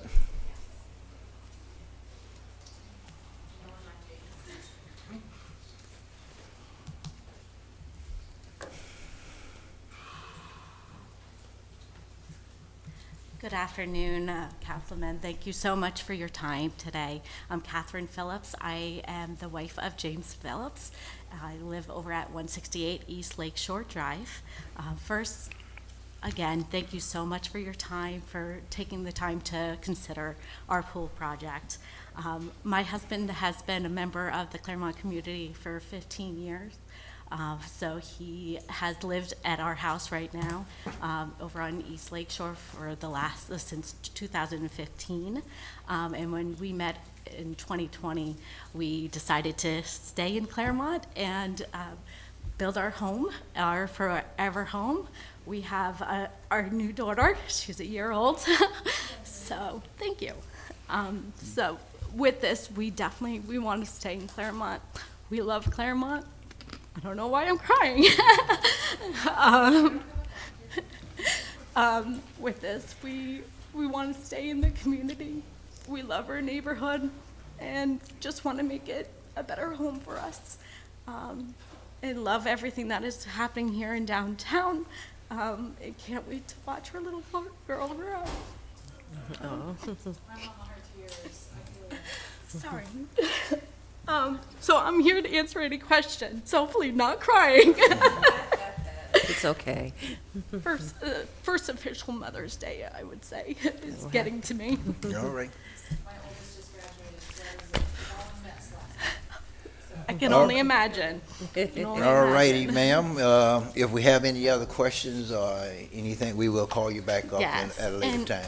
I know the impervious ratio is a concern of the staff, and we are willing to work with them to get that down, so. Okay, all right. Except if we have any other question, we will call you back at a later time, but right now, this is a public hearing. Anyone in the public wish to address this item may come to the microphone and state your name and address and have 3 minutes. Anyone in the chamber wish to address this item may come to the microphone and state your name and address and have 3 minutes. There's no one in the chamber. I close public comment in the chamber. You have anyone online, sir? No one online. I close public comment and bring it back to council. What say council? I mean, the initial thing here is the stormwater, and has a licensed engineer been contracted to verify drainage capacity for this scenario? Not as of right this second, because we wanted to make sure we would be able to move forward before involving an engineer and spending extra money. But that is a part of the plan, to ensure that we do have an engineer to look at everything, and. But you haven't gotten one yet? Not at this moment, no.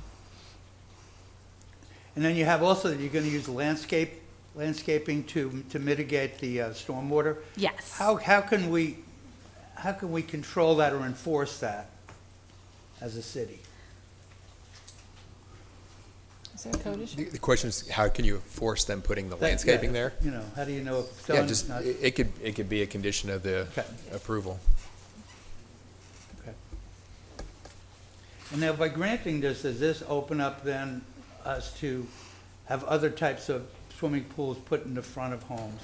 Is it gonna be you know, that we've allowed this one, does that open it up then to everyone else? Well, you have to consider every variance on its own merits and everything, but it's been my experience, once you go outside your normal orders and everything, you end up getting flooded with a few more in the future and I mean, everything. legally, So- the answer is no. No. I mean, it says in our code, this is a case-by-case basis. Case. It doesn't technically set precedent, but since, in the past couple months, you have seen the council granted variances for the pavers on the side yards with the Right. drainage, and then more and more have come. So it's a concern on a practical level. Let me say this, and you know, and I understand most of the houses along Lake Shore there, when they were built way back, whenever they were built, and I never understood it being a long-time residence here, I always never understood why they put their property so far back from the water and on the lake, and I understand the problem. But one of the problems I'm having my concern with it all really is the pool in the front. I don't like seeing the pools in the front yard, but due to the circumstances back there, I'm tending to look at it a little bit different, but the drainage is concerned me. And that's why I was concerned, my question is it, if you haven't gotten an engineer, he asked about the engineers, haven't gotten an engineer, so we can get this engineered and maybe not exceed the 55% drainage problem, and I myself can probably live with it, but I'm a little concerned, especially with everything already draining towards the lake, okay? The property automatically drains towards the lake, and so we're exceeding the percentage there, impervious surface there. So now we're sending a lot more water towards our storm drain, excess water, and I'm concerned with that. But if we can get it back down to under there, we won't need that variance, and I can really look at it, because I think we can landscape it and do some things with putting the pool out front and not be so visible. So that's where I'm kind of looking at right there. So maybe if you get an engineer, can we table this or whatever, let them? Yeah, that was my concern too, was the runoff and having an engineer look at it. Yeah. Well, I'm counting to 3, and I think that we can help this lady not have to come back here and talk in public again. I'm going to suggest, if it's okay with council, that we attack this in 2 pieces, that we address first the pool in the front, because that's itself inherently a variance. And then the second thing is the 55 to 57. We're talking about a 2% difference. So I don't want to step on Mr. Bain's time to talk. I'm going to tell you, if I was to make a motion, I would move to approve the pool in the front. And with respect to the 55 to 57, I would move to approve the 57 if she has an engineer's report, otherwise to restrict it to the 55. I agree with that. So how do you feel, Mr. Bain? That I just made a note that's what my motion would be. So Go ahead and make it. I think you know that I would second that motion then. So with the engineer report and with the engineer report come back saying you can't get it down to 55, where we stand? Well, this gives her and staff the power to address it. If she can't get an engineering report, or if the engineering report is not favorable and she chooses not to share it with staff, she has to stay at the 55. And if it is favorable, then she can go to 57. Does that work with staff? Does that? And I asked a question in my agenda review, Councilmember Strange, just so you know, about the little extra driveway that comes off of Lakeshore there, and if maybe perhaps a Hollywood driveway or something like that. Staff wondered that they might be able to get closer to that 55, and I think it sounds like the applicant's willing to do some things like that they're not going to rip it out, but they could do some different maneuvering or maybe cut off a little bit of it closest to the house that would allow for the drainage to work. So I think the motion that you suggested, and I'm willing to second, is appropriate. So I'll move to approve item number 13, subject to the condition that in order to exceed the 55% ratio, that the applicant provide an engineering report, otherwise that it be approved with the pool in the front, subject to the 55% maximum. Second. And can we put a stipulation in there mainly with the landscaping to make sure, I know it said they're looking to do the landscaping, they want to raise the deck, but do the landscaping so it won't be so visible from the road and everything. Is that already in it, or do I need to include It's that? not a condition. It's not a condition yet. Then yes, I will amend my motion to include the landscaping suggestions by staff as presented in the packet. I would concur with that. As a second condition. All right. Great. We're going to call the question. You got to wait. You got to get the final answer, and then you can breathe. Okay, so I have a motion and then a second for approval of item number 13, variance request at 168 East Lakeshore Drive with the stipulation. Stipulations, yeah. Stipulation, I can't remember all the stipulation. Is there any further discussion?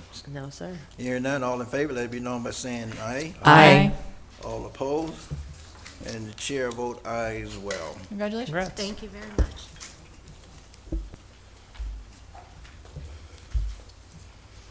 Item number 14 is for a utility agreement request.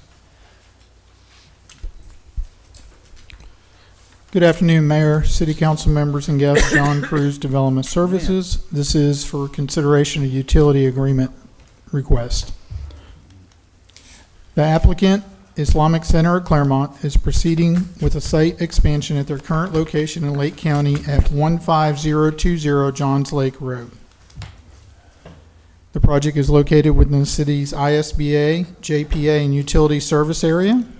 The applicant is proposing an expansion at the site, which includes a new 4,800 square foot worship hall, associated parking, and the conversion of an existing single-family residence into a non-residential occupancy use. The site is currently served by well and septic system. The applicant needs city water in order to meet the demands for fire protection and potable water use. The city has been requested by the county to provide a utility agreement in order to proceed with the site approval process. The project appears to meet the district requirements for connection to both water, which our code says within 300 feet, and sewer within 1,000 feet. The connection to the city water is adjacent to the property line. The distance to the nearest gravity manhole is approximately 706 linear feet, and on the map you can see the red line with the S for the sewer connection. This is within the 1,000-foot requirement for connection. The requested demand is 1,000 gallons per day for potable water and 1,000 gallons per day for sewer. The owner will be responsible for all costs of on-site and off-site improvements, including but not limited to design, material permitting, and installation of sufficient size lines, lift stations, and other appurtenances necessary to allow the city to serve the property. Staff has reviewed the applicant's request and recommends approval of the utility agreement with the understanding that they will have to meet all the city's requirements for development. That concludes staff's presentation. Thank you, sir. Is the applicant present?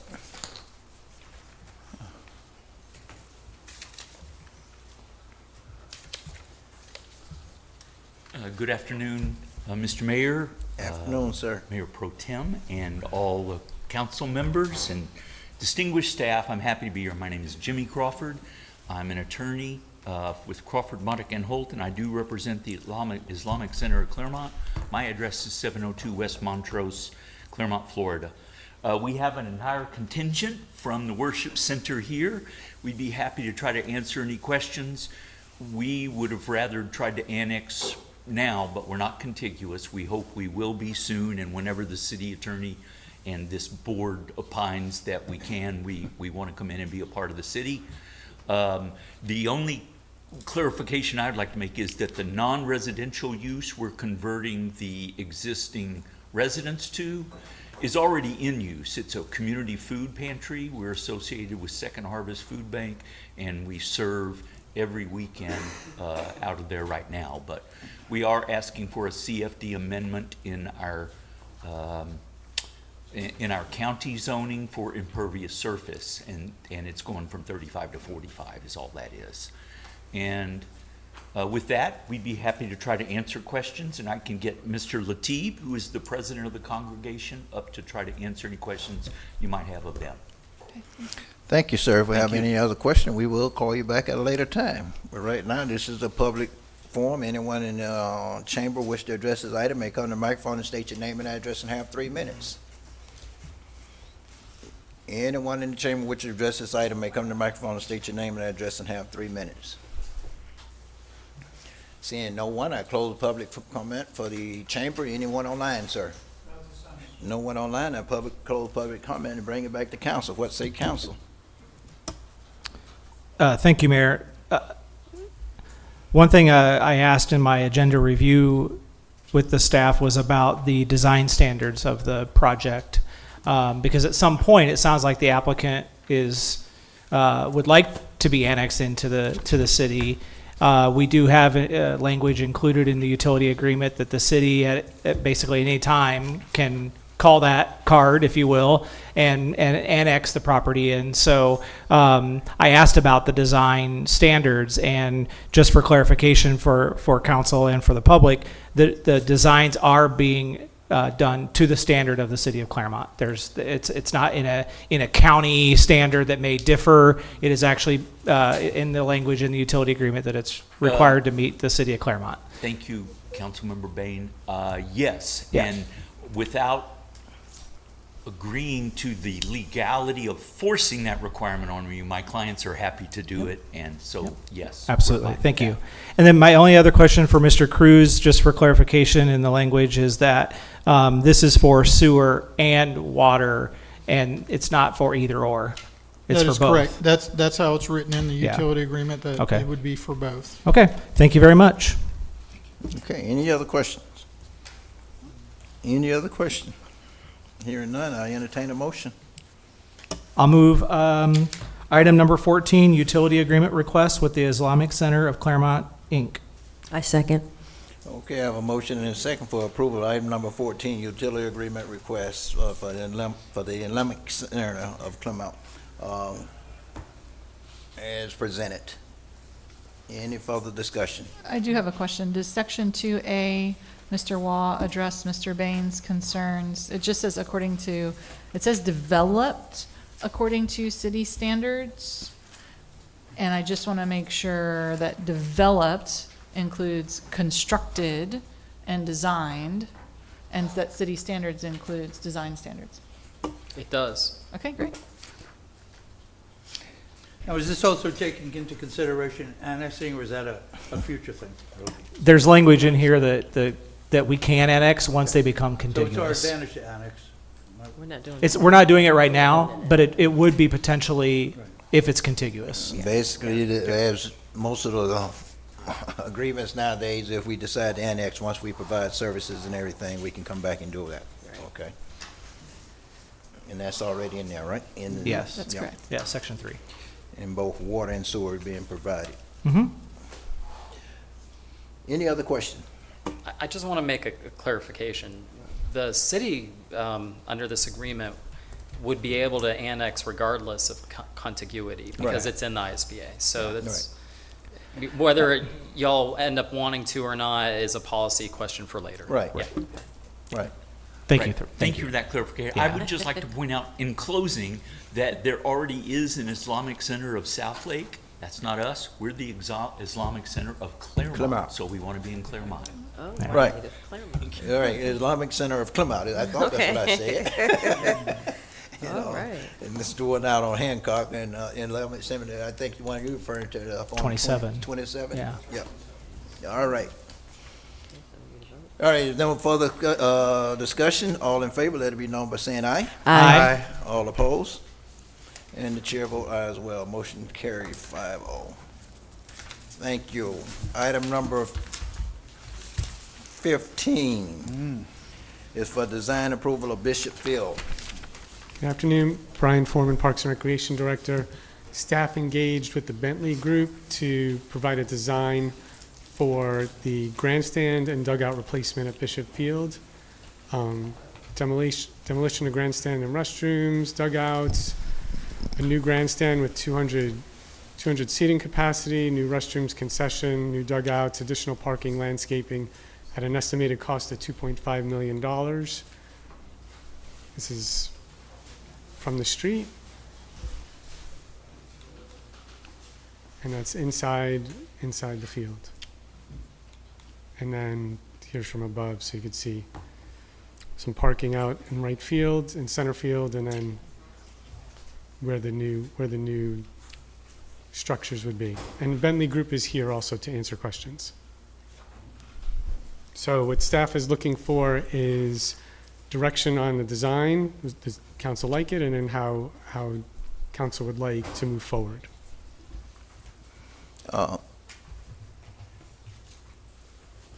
That's it? That's it. Okay, well, in that case, I'll go to public first, because I just had one question or so, more or less, with the parking.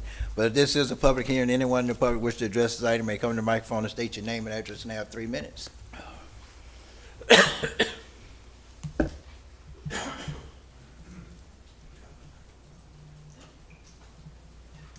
Hello, my name is Jeff Deerdorf. I live in 18015 Victorian Drive, Clermont.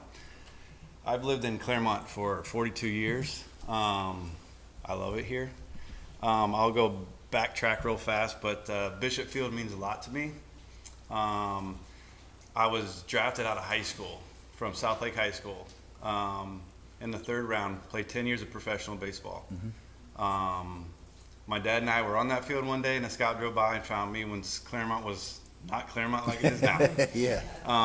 That field, the way it looks, it's something that's special, and I would want that to always be the pillar of when I drive by that place. I've worked with over 50 kids to get scholarships from the Lake County area. The best story is Shane Green, who was from East Ridge, was drafted by us. We worked him out there. The Yankee front office came there. He ended up playing in the big leagues for about 7 years, made over $20 million.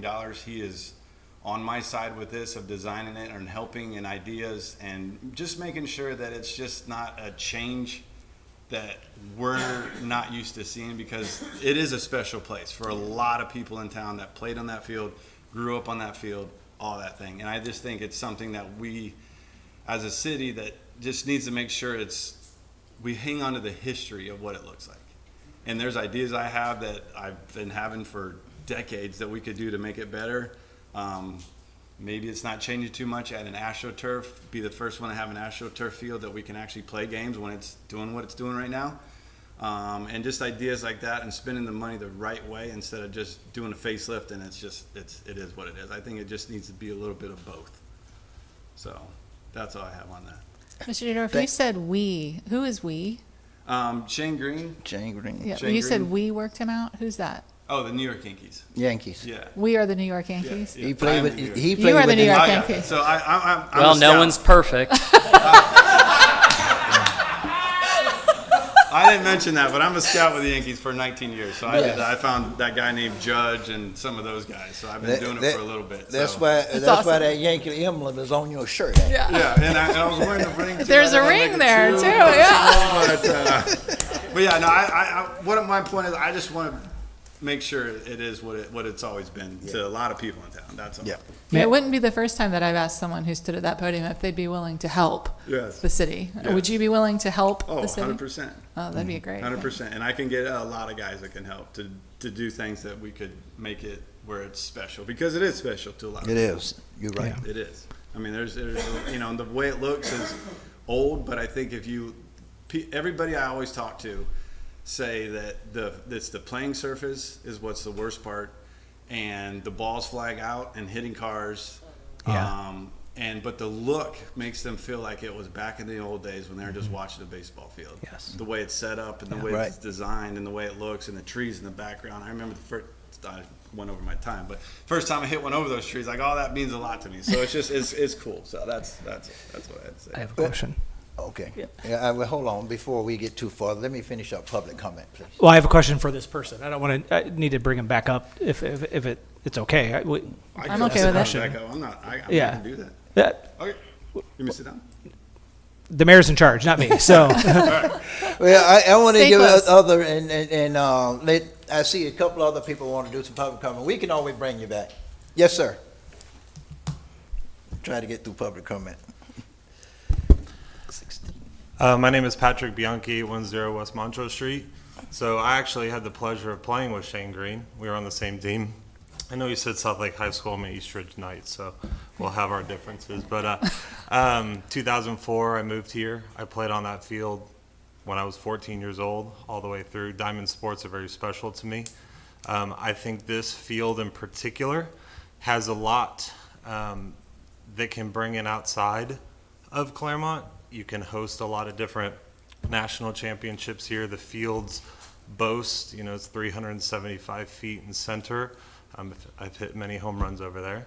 And I think you should absolutely take this to a workshop and not force a design, because I think there's a lot of tweaking to this design. Having been traveling around the state, look at Vieira, US SSSA Space Coast is a great example of what a state-of-the-art facility is, turf being introduced over there. So I think we should take a step back, look at that, especially $2-point-something million. I really think we should be intentional in the design, because you get one shot at this. And I think it can be great. Thank you. Thank you. That's wise. Anyone else? Anyone else? This is a public forum. Anyone in the public wish to address this item may come to the microphone and state your name and address and have 3 minutes. Seeing no one else in chamber. Anyone online, sir? No one online. I'm going to close public comment. And before I bring Mr. Jeff back up, you can come on back up, Mr. Jeff, if you wish. But let me say this. My concern, you say you've been living here 42 years. I grew up on that field. I was 7, 8 years old playing on that field. And I can say I've always had concerns about redoing the field, but I want to make sure we keep the historical concept to it, because actually back in my days, I used to, my parents used to handle the snack bars, concession stands there for the old Negro Baseball League that we played That's fantastic. there. Okay, so, and I've had to sell many Cokes and hot dogs and popcorns out of there, so historical value of it means a lot to me. And that field looking right now is the way it was back in the 1950s and 60s when I was out there. Nothing has ever been done to it other than a little upgrade to the dugouts and everything. So I am concerned with the design, because not just I want to see something done with the grandstand, but also I would like to see upgrade with batting cages and all that put in there as well. I didn't see any of that unless I missed it in the proposal here. So I would like to take a step back and we'll work with it. Mr. Jeff, since you've seen a lot of them, if you don't mind working with staff to help do all that, I would love to see that happen. The concern I mentioned, Brian, was the parking along East Avenue. Right now, we have the parking along East Avenue right next to it, and I'm finding lately it's been a big problem because they're parking right up to the corner of what's that, Broome Street, Broome. And when you're coming out of Broome Street, you cannot see. It's very dangerous. So we need to look at that parking area there and maybe set it back a little bit, because I mean, the other night I came out of there coming from AutoZone trying to go back home, and almost got hit 2 or 3 times trying to ease out of that traffic there. So that's one of my concerns. And I wasn't sure on your plans whether you eliminated the parking there and put it all on the back side of the field. But these kind of things I'm worried about. And then if we put the parking on the back side, make sure the lighting don't go into the neighbor's house, the resident's home back there. They all go back towards the field. Okay, those are my concerns. But anyway, I just want to say that I really like to take a step back and maybe look at doing a little bit more with this. And if you don't mind working with staff and everything, I'll be happy to. But what say the rest of the council? Yeah, I'm in agreement. I think it should be workshop, because I think there's a lot of variables that go into this. Like where are we going to find it 850? Is it going to be grants? Is it going to come from reserve, future budget? Or like you were saying, you have other areas that money might be coming from.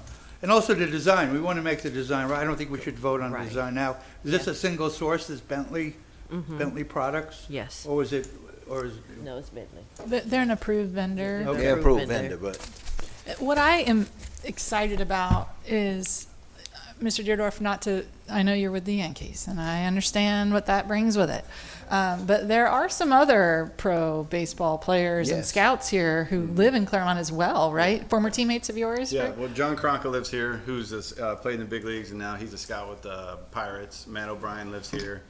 And then you can even go back to Francisco Lindor, who's a shortstop with the Mets currently. He used to practice there all the time. So, and I think there's things out there with MLB that they would be willing to help, and fund things. And I think it's just something that if, we're the city of champions, and there's a lot of great things going on here. And I think I think that's one thing that we're missing, like the other gentleman just said, that, not to bring in more people to Clermont maybe, but there are a lot of things that we can do for value and bring, money into our city with, ideas, and even tapping Bishop Field into other fields and having tournaments and, and just somewhere to play and somewhere there's no batting cages. There's no indoor batting cages. Like everybody's calling me all the time, where can I go for an indoor batting cage, and just having even almost, like a South Lake Eastridge, Lake Mineola home run derby to bring in the community and the fans and have a barbecue and food trucks and make it a big ordeal, because this is a cool place.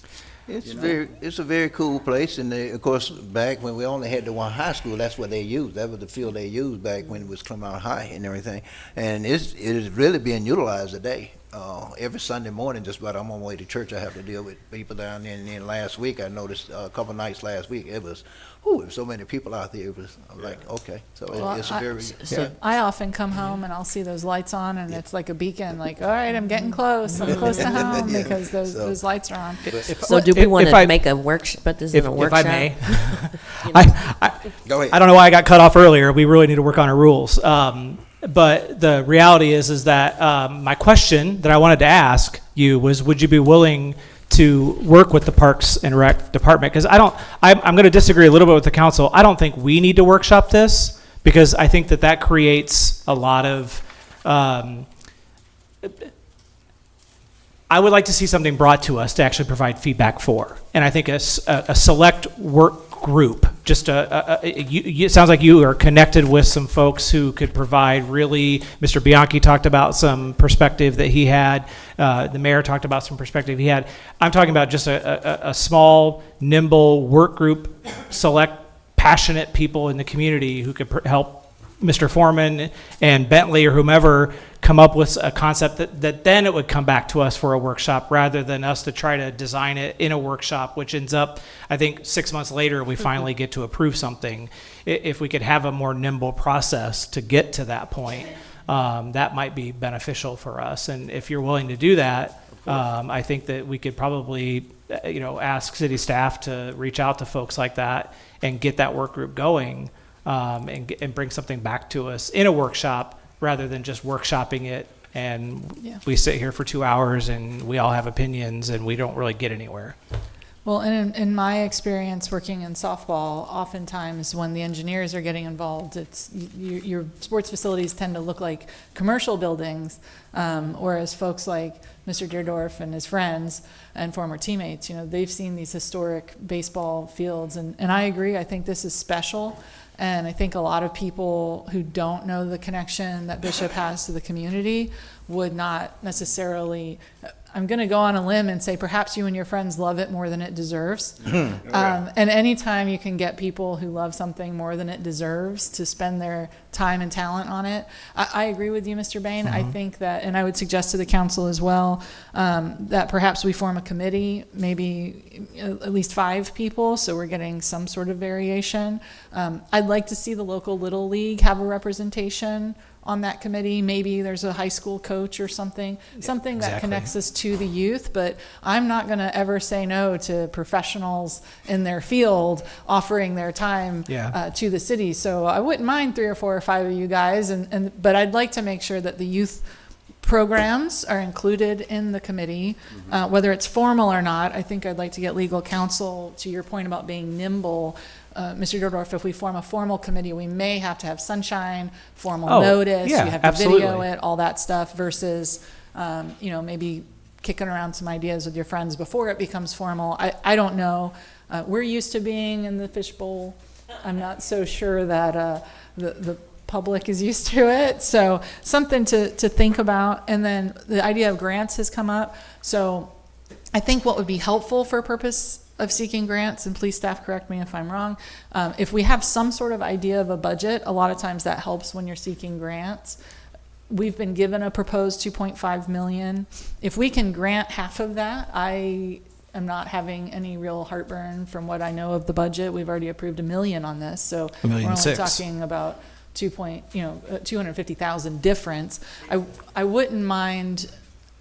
Depends on which year you're looking at it. I'm already in 27, so I wouldn't mind empowering them for purposes of seeking grants, saying our idea is 2.5, so that they can go see what kind of grants they can get, and so that we're not sending them out with pie in the sky. I mean, Dots Stadium at Liberty is 35 million, and the Oklahoma softball stadium is 42 million. So I'm not in that category of comfort.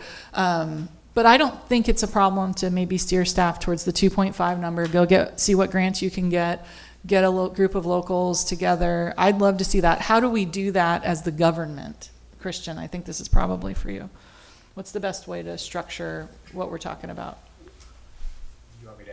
I'm whatever. Okay, so if you just direct staff to get with some members and try to build a group to work with Bentley, I don't think, correct me if I'm wrong, Christian, I don't think that's sunshine, because it's just staff putting together a group to advise Bentley to come back with a couple different scenarios or a couple different renderings to come back to council and take those to you. Nah. Is that still sunshine? The way that it is legally distinguishing, well, let me tell you what the cases say first. The cases say, to the extent that you delegate any kind of decision-making authority to a committee, then it's subject to sunshine. But what the cases say is if the group of citizens or the committee evaluates or ranks or limits in any way the ideas. So long as it's staff doing fact-finding, and this is a fact-finding exercise, what works, what doesn't, what makes sense from the community perspective, from the baseball perspective, from those associated with the evil empire, then that is a fact-finding exercise and would be fine. So what if we, how do we do this? What if we direct staff and then have a workshop, invite the members of the community to come? If we sense any feeling that something was lost, we can formalize a committee. But perhaps the going through staff could be, I suspect Mr. Deardorff's been thinking about this for 20 or 30 years, and it probably won't take him long to do a brain dump with staff. That's my suspicion. Yeah, the fact finding, I like that concept of fact finding to say what would work, what wouldn't work, what are ideas, what are suggestions, and then staff actually then works with the council to workshop that and make the decision. Do we like that? Yeah, and I think our charter allows us to create or our ordinances, one or the other. If I remember reading somewhere about creating kind of ad hoc committees or structures like this. It does. So. Do we have any workshops on the agenda in June? What's coming up? ABA, Yeah. I think, is June. Oh, perfect. That's the recreation presentation. Yeah. So we're already in the recreation realm in June. You need more time than that, sir? You're talking about 30 days. That would be the third week in June, Yeah, probably. 30 days. Let me see when the draft is. Hang on. June should be good. Yeah, July is the draft. So yeah. Wow, draft that soon? Yeah. Yeah, but yeah, I mean, we have enough ideas that we could run things by, and you know, then obviously the people that know how to design things could probably come up together. Because you were saying about the lights, there's lights now that point down that you don't even see them if you're without 40 feet away. So there's a lot of that stuff. Yeah. So we but don't. yeah, and just like using maybe more of the backside and putting up a net in left field to have the parking back there. I mean, there's a lot of things you could probably come up with. And, Well, I mentioned the lights, especially when you're talking about putting the parking on the backside of the field, because you put them in the wrong way, then they're blinding the people on the field, because then you got them into the house, so you got to really concern yourself with the lights out there if you're gonna put them out there in the back of the ball field. So, and that's So is there a motion? I have to pull the microphone down from just want to, the lights are going to be addressed. That's part of a larger RFP to convert all of the lights to LED in the city. So that's already in the works. Well, I'm talking about the angle of the lights to make sure. That'll all be taken care of. That'll take care of all the light pollution. Thank you. I just want to make sure you know that, because especially when you put the parking out there in the parking. Did I hear you say a motion? Yes, do we do a motion to direct staff to coordinate with the community members to come up with a community-driven design and bring it back to us at the workshop in June? That sounds perfect. Can I get a second? Yeah, second. Okay, great. Okay, we got a motion and a second for the staff to go ahead and work with community partners, I guess you can say, for design and bring it back in June workshop. Is the motion also to look at grants and? Oh, yes. To the extent that we can, I'll amend the motion to seek grants to help fund the construction of this project. Haven't we always go out to seek grants for just about every project anyway? So we try to anyway. Definitely, if we're directed to, absolutely. Yeah. And I would say, and if there's any ability for things even like TDT money, that would be included in that category. Okay. Yeah, absolutely. So I'd be okay with that. Yeah. Okay. Any further discussion? Hearing none, all in favor, let it be known by saying aye. Aye. All opposed? Chair vote aye as well. The motion passes 5-0. Yes, sir. Thank you for volunteering your time, and we look forward to seeing what we can get. Thank you, Mr. Deardorff. At this point, we will begin reports.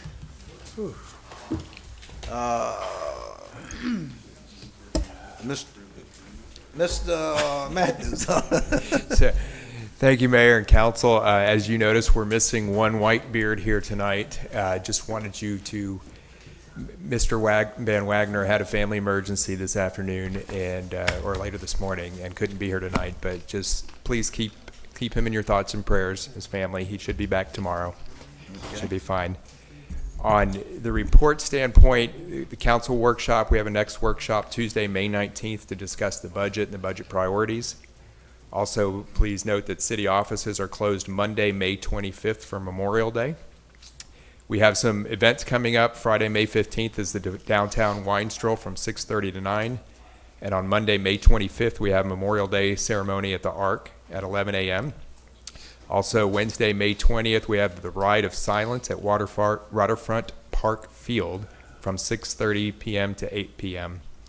And I also wanted to let you know that the St. John's Water Management District issued a water advisory, modified Phase 2 severe water shortage. So what that basically means is that we're going to be going down to water restrictions. There will be information going out on social media tonight, as well as on the website. So hopefully today's rain and tomorrow's proposed rain will help alleviate some of that water shortage. But that is the end of my report. Okay, do you and the city manager? Yes, sir. That's for both of us. Okay, thank you. Mr. Waugh. Mayor, there are several ordinances that have either been drafted or are currently being drafted and will be presented to you either at the next meeting or the first meeting in June, including amendments to the code enforcement sections, one of which would raise the maximum fines that the city can now levy. You're beyond 50,000 people, so you can now double the fines that you have available. It's not requiring the code board to do so, but it's granting the flexibility. Adding provisions to the nuisance abatement code that will give, again, more tools to the city to engage in things that it needs to do to, frankly, clean up troublesome properties. On that note, we did have a special code board meeting earlier. Was it just 2 weeks ago? 3 weeks ago. 3 weeks ago.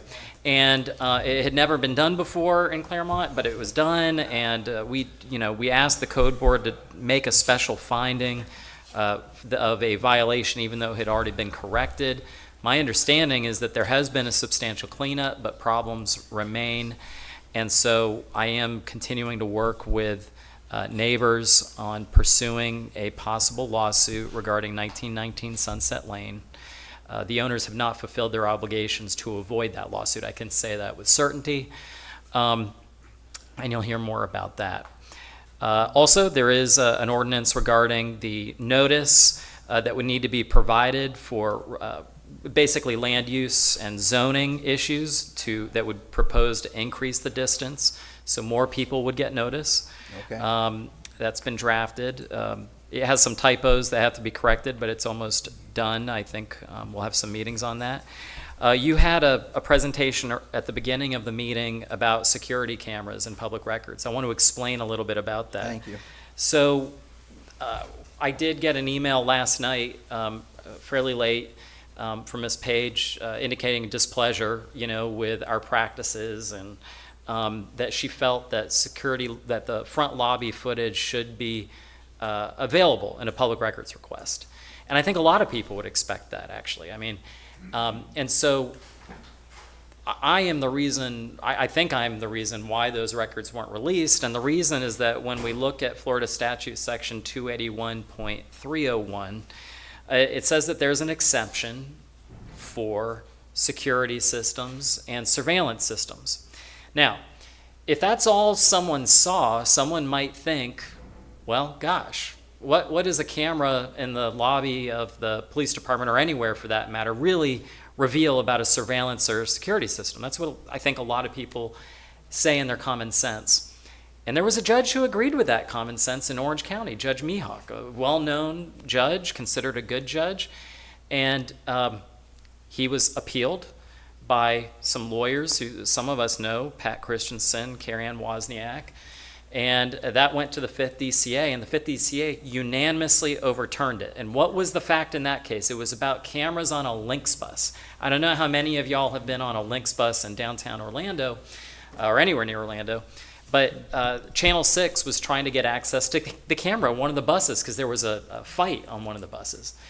And what the 5th DCA said is, no, that camera actually reveals the surveillance and security system of property owned by a local government. So since then, other cases have confirmed that in different contexts. There was an Attorney General Opinion 2015-06, which actually held that the surveillance cameras in a lobby of a governmental agency are indeed exempt.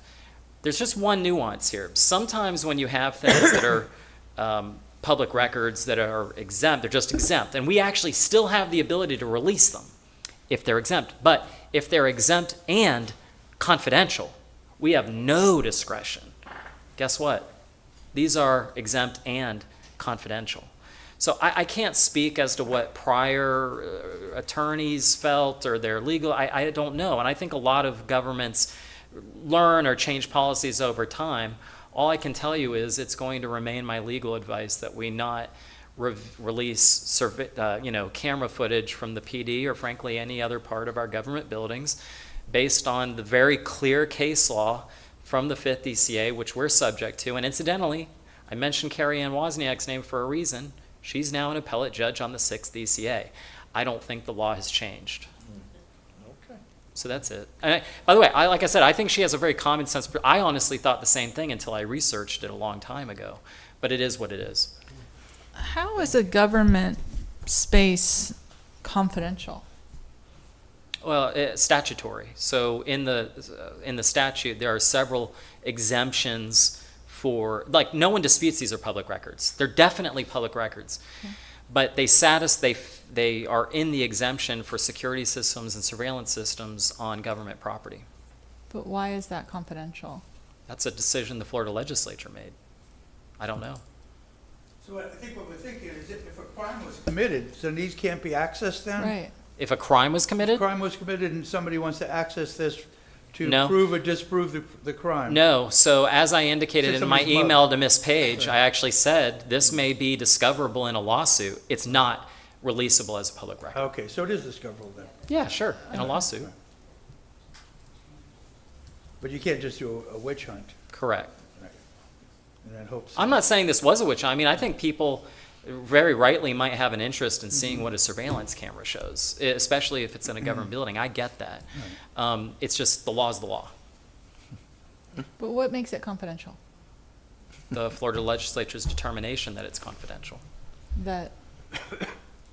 So there's exempt, Yep. and then there's confidential. Correct. My understanding of your interpretation is that the cameras and their footage are exempt. Correct. What makes them confidential? The statute. So it says they are exempt and confidential. And confidential. That's it. I see. It's a definition that the legislature gave it to make it not. Yeah, anytime we disclosable. see something in Chapter 119 that says it's exempt and confidential, we know we have no discretion about, cannot be released. I see. Okay. And that law came out in 26, you said, or the case came out in 26? The case came out in 2015. The Attorney General opinion I gave you was from 2015. And there's another second DCA opinion on the subject, at the very least. And I don't want y'all, by the way, to take my word for it. I'll share the case law with you. I just think it's a surprising result, but it is the case. It is the case. So I just wanted y'all to know. Thank you. I appreciate the clarification. All right. Anything else, sir? No, sir. Thank you. That's it? Okay. Yes. All right, Councilmember Strange. Thank you, Mr. Merritt. I was recently asked if I would serve as an honorary chair by New Florida Media for the 250th celebration of our nation. I'm ecstatic about that. I absolutely accepted that. One of the primary tenets of this process is to have neighborhood block parties. So in my meeting today with staff, I had some conversation about what we might be able to do as a city. I didn't expect Commissioner Parks to bring it up, but I was excited to hear him because we had some ideas rolling to maybe make this celebration of the 250th maybe a little more than what we normally do. When we funded this in the budget in 2026, we included the same amount for the July 4th celebration as we normally do, which normally I like. I would like to get maybe some feedback from those of you. My perception of our July 4th celebration, wonderful as it is that we put a lot of people in a very small space. And we also are inviting people from surrounding communities. It's not just a neighborhood thing. And so what I like about the block party concept is folks who maybe don't want to get in their car and drive to downtown and deal with that would be able to do something on their streets. So I have a meeting tomorrow with Mr. Mayworm at Public Works. He had some suggestions, I guess, at the last community he was in. They did block parties a lot. And he had some ideas of how the city could maybe provide barricades and some different things. So I'm very early on in this process, but there's only about 7 weeks until July 4th, so there's not a lot of time. So I did want to bring it to your attention.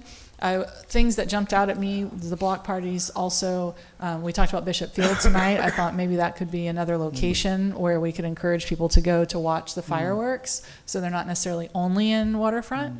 And then the Wellness Way area might be an opportunity for something fun. And what that means, I don't necessarily know right now, because this is all kind of, I hadn't really given a lot of thought to it. But there's still time to prepare, so if there's any thoughts or ideas, I would love to hear them. I know we have one more meeting this month, and so if you could maybe consider what we could do. I'm not sure I'm asking for any sort of budget change, but I do feel like maybe I didn't think about it for sure. I think maybe a little more to go towards the 250th might have financially made sense this year, and I don't want to make it a permanent thing, but that's something that is in my mind. Also, we normally close the Performing Arts Center on July 4th, I learned today, which maybe seems like it could have been an opportunity for a location for some sort of July 4th celebration. So I just want to put that out there for the four of you to think about for me, if you're willing to. I had on my list to follow up on the planning and zoning checklist from the April meeting. Are we still on track to get that to planning and zoning? Yes. Okay, I know you said that was the plan. Sorry, that was on my list. I didn't mention it. Okay, Yeah. well, it's on 3 of our lists, so as long as we all, it'll get done at some point. Something that I did want to bring up, because I hear it, and I hear it spoken as a conclusion, and that concerns me a little bit, is relative to Meet Me in the Middle. I know that we approved moving forward with drawings so that we could get a better handle on what it might mean. But I fear that Meet in the Middle has been collapsed with the idea of a Veterans Memorial, and that the two are being treated as one and the same. And to me, they're not one and the same. To me, Meet Me in the Middle is a park on the waterfront that perhaps could have a Veterans Memorial associated with it, perhaps should have a Veterans Memorial associated with it. But I don't think that this, as we're doing with Bishop Field, this idea was ever really run through a public process to get a handle on what other options there might be. And when I went to the meeting last month on Meet Me in the Middle, what I heard very clearly expressed by the veterans is that they want a place that they can go and have peace. And even tonight, a member of the community spoke about a sanctuary. Right. And I do not believe that Meet Me in the Middle will be a peaceful sanctuary for people to go and reflect. My opinion, at some point this is going to come to us for a vote on funding and how we want to fund and if there are grants and whatnot. But we have, I want to consider, I encourage us to consider, is the Meet Me in the Middle location the best for a Veterans Memorial? And we don't have to do it tonight. I do think we should talk about it, because I think funding a Veterans Memorial is an easy thing for us to do. I don't think that's a huge expense. Whereas Meet Me in the Middle is $9 to $16 million. And I feel this tension from the veterans groups who want to, and I think we should have an appropriate veterans location, but it's feeling like the veterans' interest and desire is so closely tied to Meet Me in the Middle that I think we're going to be able to move forward with other projects because they're smaller, less funding, and the goal is to have a serene and peaceful place for meditation. As I'm hearing, I think that we're setting up for a great deal of disappointment. That's all I have. We don't need to workshop it, but I want to speak that, so I'm not silent on that issue. That's all I have for tonight. Okay, thank you. Councilmember Bain. Thank you, Mayor. I just want to make sure that residents know that the city is doing its Citizens Academy again, and it's this summer. And they just put out some materials, and there's several of us here in the chamber right now who have gone through some iteration of that. And I will tell you, as someone who sat out there in those chairs for quite a while before I was sitting up here, I thought I knew a lot about the city. But man, you learn a lot more about the city and how it works and the finances and police, fire, public works, all of the systems that make this city operational, but also go into making it the place that we love to live. And so it starts on May 27th. That's coming up. It's right after Memorial Day. It's on Wednesdays. So it's only 5 weeks, though, from 5:30 to 7:30.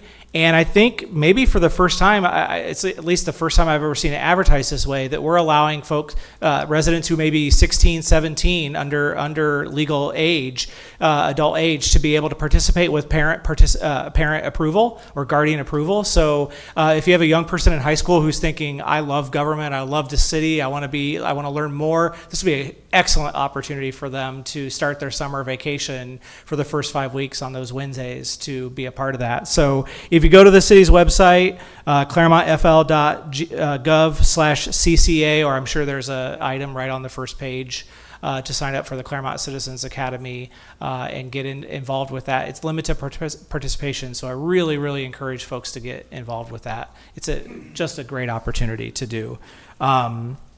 And then I do have a question for my fellow council members for our workshop next week. I think we all got the email request for the 9 a.m. meeting start time. Normally that wouldn't be a problem for me. I've had a client who is closing on a sale of a house at 9 o'clock on that Tuesday. I'm happy to come at 10. Or ask folks if we could start at 10. Otherwise, the 9 o'clock time is fine, and I'll just be here an hour late. So I guess I put that out there. I don't know what we are willing to do or can do with regards to timing and what our schedule is like for that full workshop. Yeah, we're at your pleasure on this. We haven't advertised it yet, so we're at your pleasure if you want to move the time. I think it's the budget workshop that we requested as need to starting be the priorities and so forth Right, to set budget the vision moving prioritization. forward. Yeah, and so I think that's why it got moved up Yeah. to the 9 versus the 3 o'clock time. And like I said, I can come an hour late, but because we're a week out yet and it hasn't been advertised, I thought I'd throw it out to see if we could start at 10 or 10:30. Well, actually, I think I sent back a note on that 9 o'clock myself. As I've said many times, on Tuesdays I have other things, and 2 o'clock will be better for me, okay? On that Tuesday, and I think when this came up, I stated that at the time, and if I'm not mistaken, when we put this one on the agenda, I think we had a 2 o'clock time on it. So when it came out the other day, it's 9 o'clock. I sent it back a note right away because I know I can't be here at 9, and 2 o'clock would be better for me. So, Well, I think we all need to be here. I can make 2 o'clock work. I don't want to shorten the amount of time that we give No. the subject. Yeah, So- I think 10 is better. So, I mean, if we You can have all go, day. or go later into the night. But I'm flexible. I think 10:30 would be the earliest to start, but I don't want to cut it short. Can I ask this question for Mr. Mathis? What is the agenda or approach that you guys are planning staff-wise to work with us on this workshop? Maybe that'll help this conversation We too. can do it a couple different ways. I mean, my understanding is that we were just going to go over the budget priorities, Okay. what your priorities are. We had that exercise that one day at the Yep. workshop, and we just want to kind of go over those again and Yep. see if you have any changes of heart or any different priorities that you wanted to add that you didn't get in that day. Okay. I don't think we're preparing for a full, every Oh, staff department giving you their presentation. I don't think we're ready for that yet. Okay. That's coming up a little bit later. So that sounds well, like, that's- I was gonna say, then that sounds like a 2 o'clock 2 could o'clock work then, out yeah. just fine with that. Are you good Um, until 5, Ms. Myers? Yes. Okay. If we say 2 to 5, does that work for everybody? 2 to 5, okay. 2 to 5 p.m. And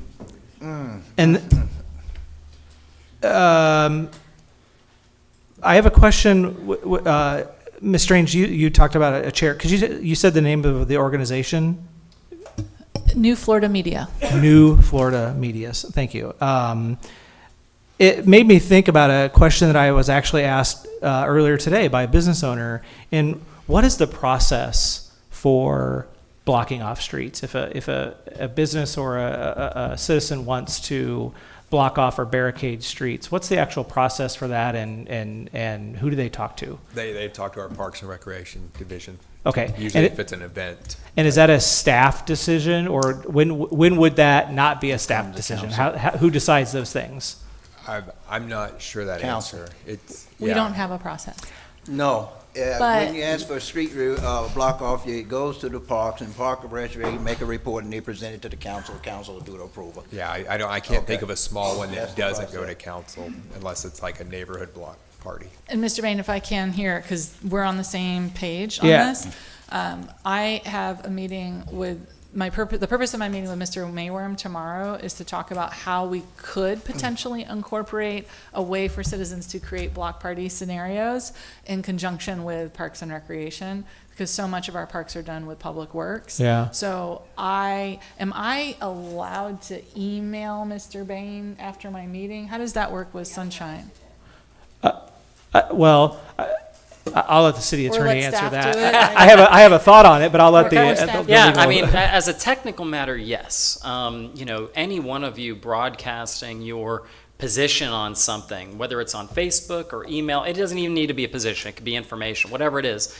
A one-way channel with no response does not violate the Sunshine Law. Right. A response does. Yeah. So, I could is go it a through best staff. practice? Should you be doing it? No, but Well, and exactly.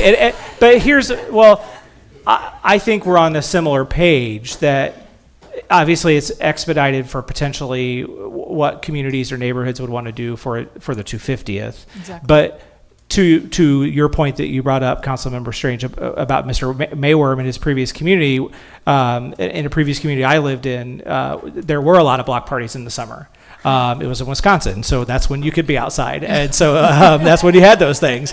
But there was a process, to the mayor's point, there was a process where they went through, a department, and basically any road closure that was a city street, even if it was for 2 hours on a Friday night, came to the council on a consent agenda kind of thing, and went through an approval process, just so that it wasn't arbitrary. It was done in sunshine, and it wasn't a favorable thing here, or I like your business here kind of thing.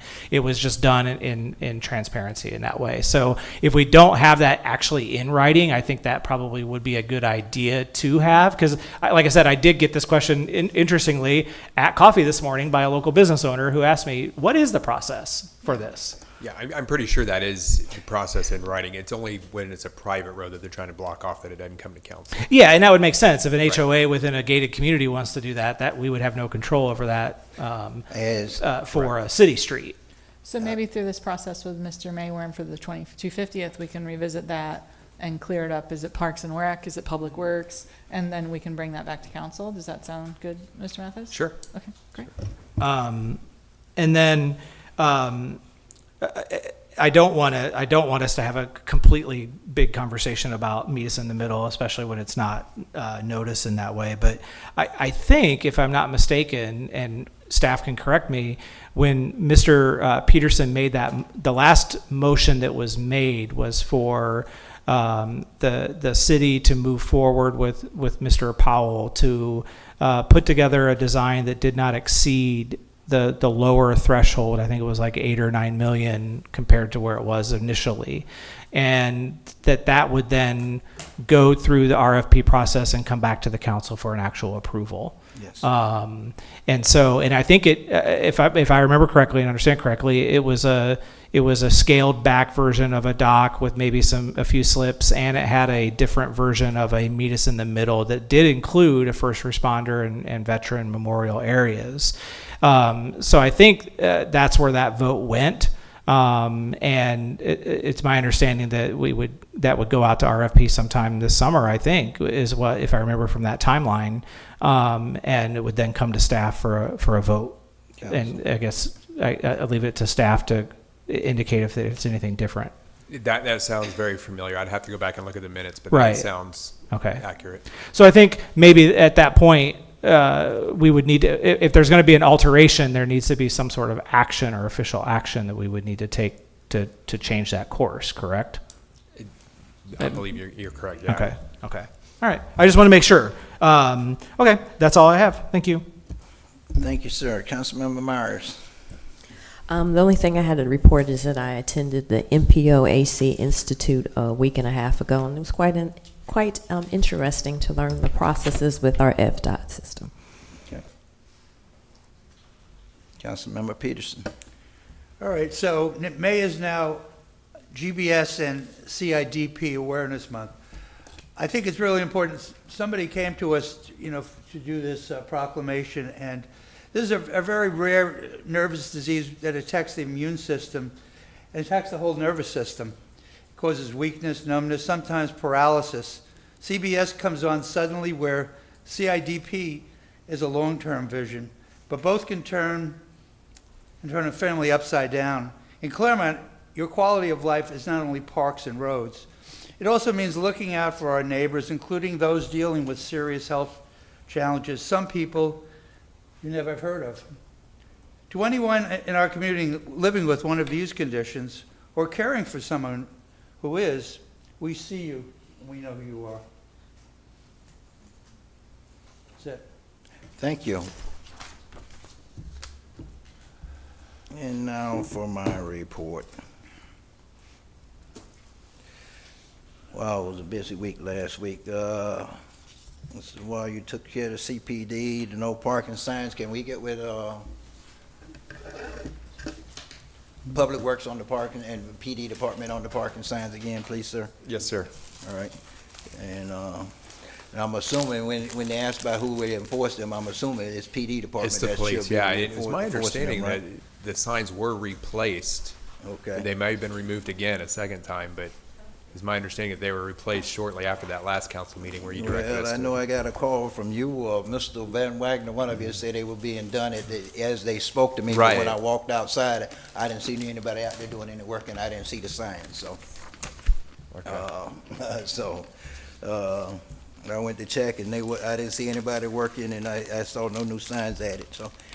All righty, Habitat. I had the pleasure on last Friday morning being out in Mascot or Stuckey with Habitat and South Lake High School, Habitat for Humanity, and I think it's a great program. But South Lake High School have a group of young men out there in construction, and they going around teaming with Habitat for Humanity and building homes for people. And it was outstanding to see them, the home. I was out there last October, November, I guess, when they raised the beam on it. And to go back out there Friday and see the home completed, it was truly amazing, and see all these high school kids that actually built this home. So it's an outstanding program. If you know anyone that's want to get into construction, maybe steer them towards South Lake High School, because that's the only, out of all our 3 high schools, South Lake is the only one that participate here. I think they also have the same program in Leesburg as well, but it was great. Another great thing I was able to do was, our kids were just showing out this weekend. Friday, I also had a chance to visit Ariel Cole Academy. And it was very fascinating. Our STEM program, the STEM students over there had the opportunity to send a bunch of questions. I think they sent about 25 questions to NASA. Okay, and it was I went to the ceremony, and they actually hooked up with NASA over there the other morning and had the astronaut from the space station answer about 15 of the questions. So it was really fascinating to see our kids sit there. 4th, 5th graders and high school kids asked the question. They also brought in some of the kids from South Lake as well. So, and they actually hooked into NASA in the space station and see an astronaut on the space station actually answer all these questions the other morning. So I got a chance. So our kids are doing great things. And then Saturday night, behold, I was at Lake Community Arts. And what happened, Lake Community Arts, a fantastic concert they gave. But guess what? We had about 20 kids, I guess it was, singing at the lake concert the other night, and I was very fascinated. I said, wow, it's been a week full of kids for me. Everything I attended included our young people, and I'm glad to see all that. But to see them out there singing in front of all them people, there was about 700 people or more there Saturday night. I think Miss Strange was there as well. But to see them kids get up there and sing in front of all them kids and did a fantastic job I truly admired that, So thank God. Also on Thursday morning, I attended a couple of prayer breakfasts, I attended one at 6 o'clock. And then I went to another one at 7:15. So it was National Prayer Day, so I was able to attend both of them, and both of them were well received. I think the one at the View was the first time they're doing it. Of course, the one at the center over here, Wesley Center, one that Clermont put on every year, been doing it for years, and it was well received too. A lot of people there, so it was great, and I got a lot of comments. It's one of the better ones yet, so it was great. I thank everybody that came out to my luncheon. Also on Friday, I attended wow, man, I had a busy day. On Friday, I attended a local county FLC chapter called Heartland League of Cities and everything, and they actually awarded me with the Hometown Hero Award. I got awarded with Hometown Hero Award. There were actually 5 of us from our chapter that actually got awarded on Friday and everything. Myself, mayor from Lady Lake, one council member from Wildwood, and 2 from Mount Dora. So it was great. Another fascinating thing I did was find, feed, and restore on Saturday. I got a chance to go to the stimulation on homelessness on Saturday as well. So it was outstanding to sit there and go through that exercise and see what it's actually like, and see what it's like if you overnight lose your home, lose your finance, lose everything, and you out there nowhere. What would you do? And then you have to deal with these different agencies and everything, and trying to figure out where you're going to stay, what you're going to do with your kids and all that. So it was very fascinating. If you ever get a chance, I would say in the future when they hold one of these, if you get a chance, please attend it. It's very eye-opening and all. So Ms. Strange, I guess you said New Florida Media asked you to do this. Who is New Florida Media?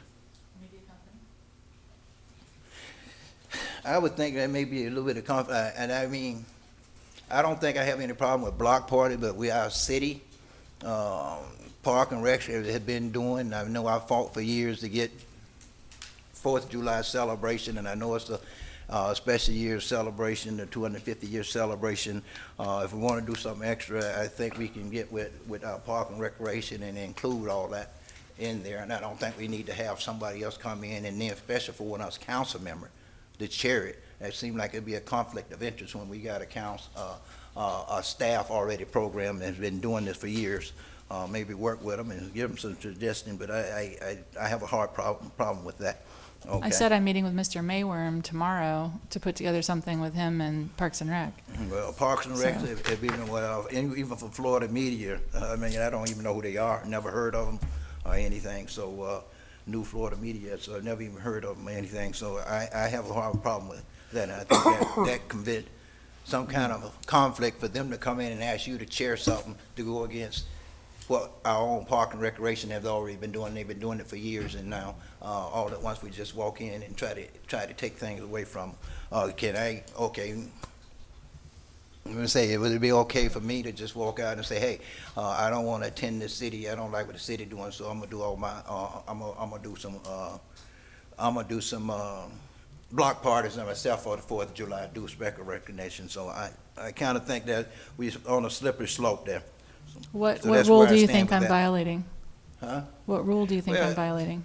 Well, Park and Recreation, our own division, in which this council, not this council, but councils in the future, in the past, gave the responsibility of doing 4th of July celebration to our Park and Recreation.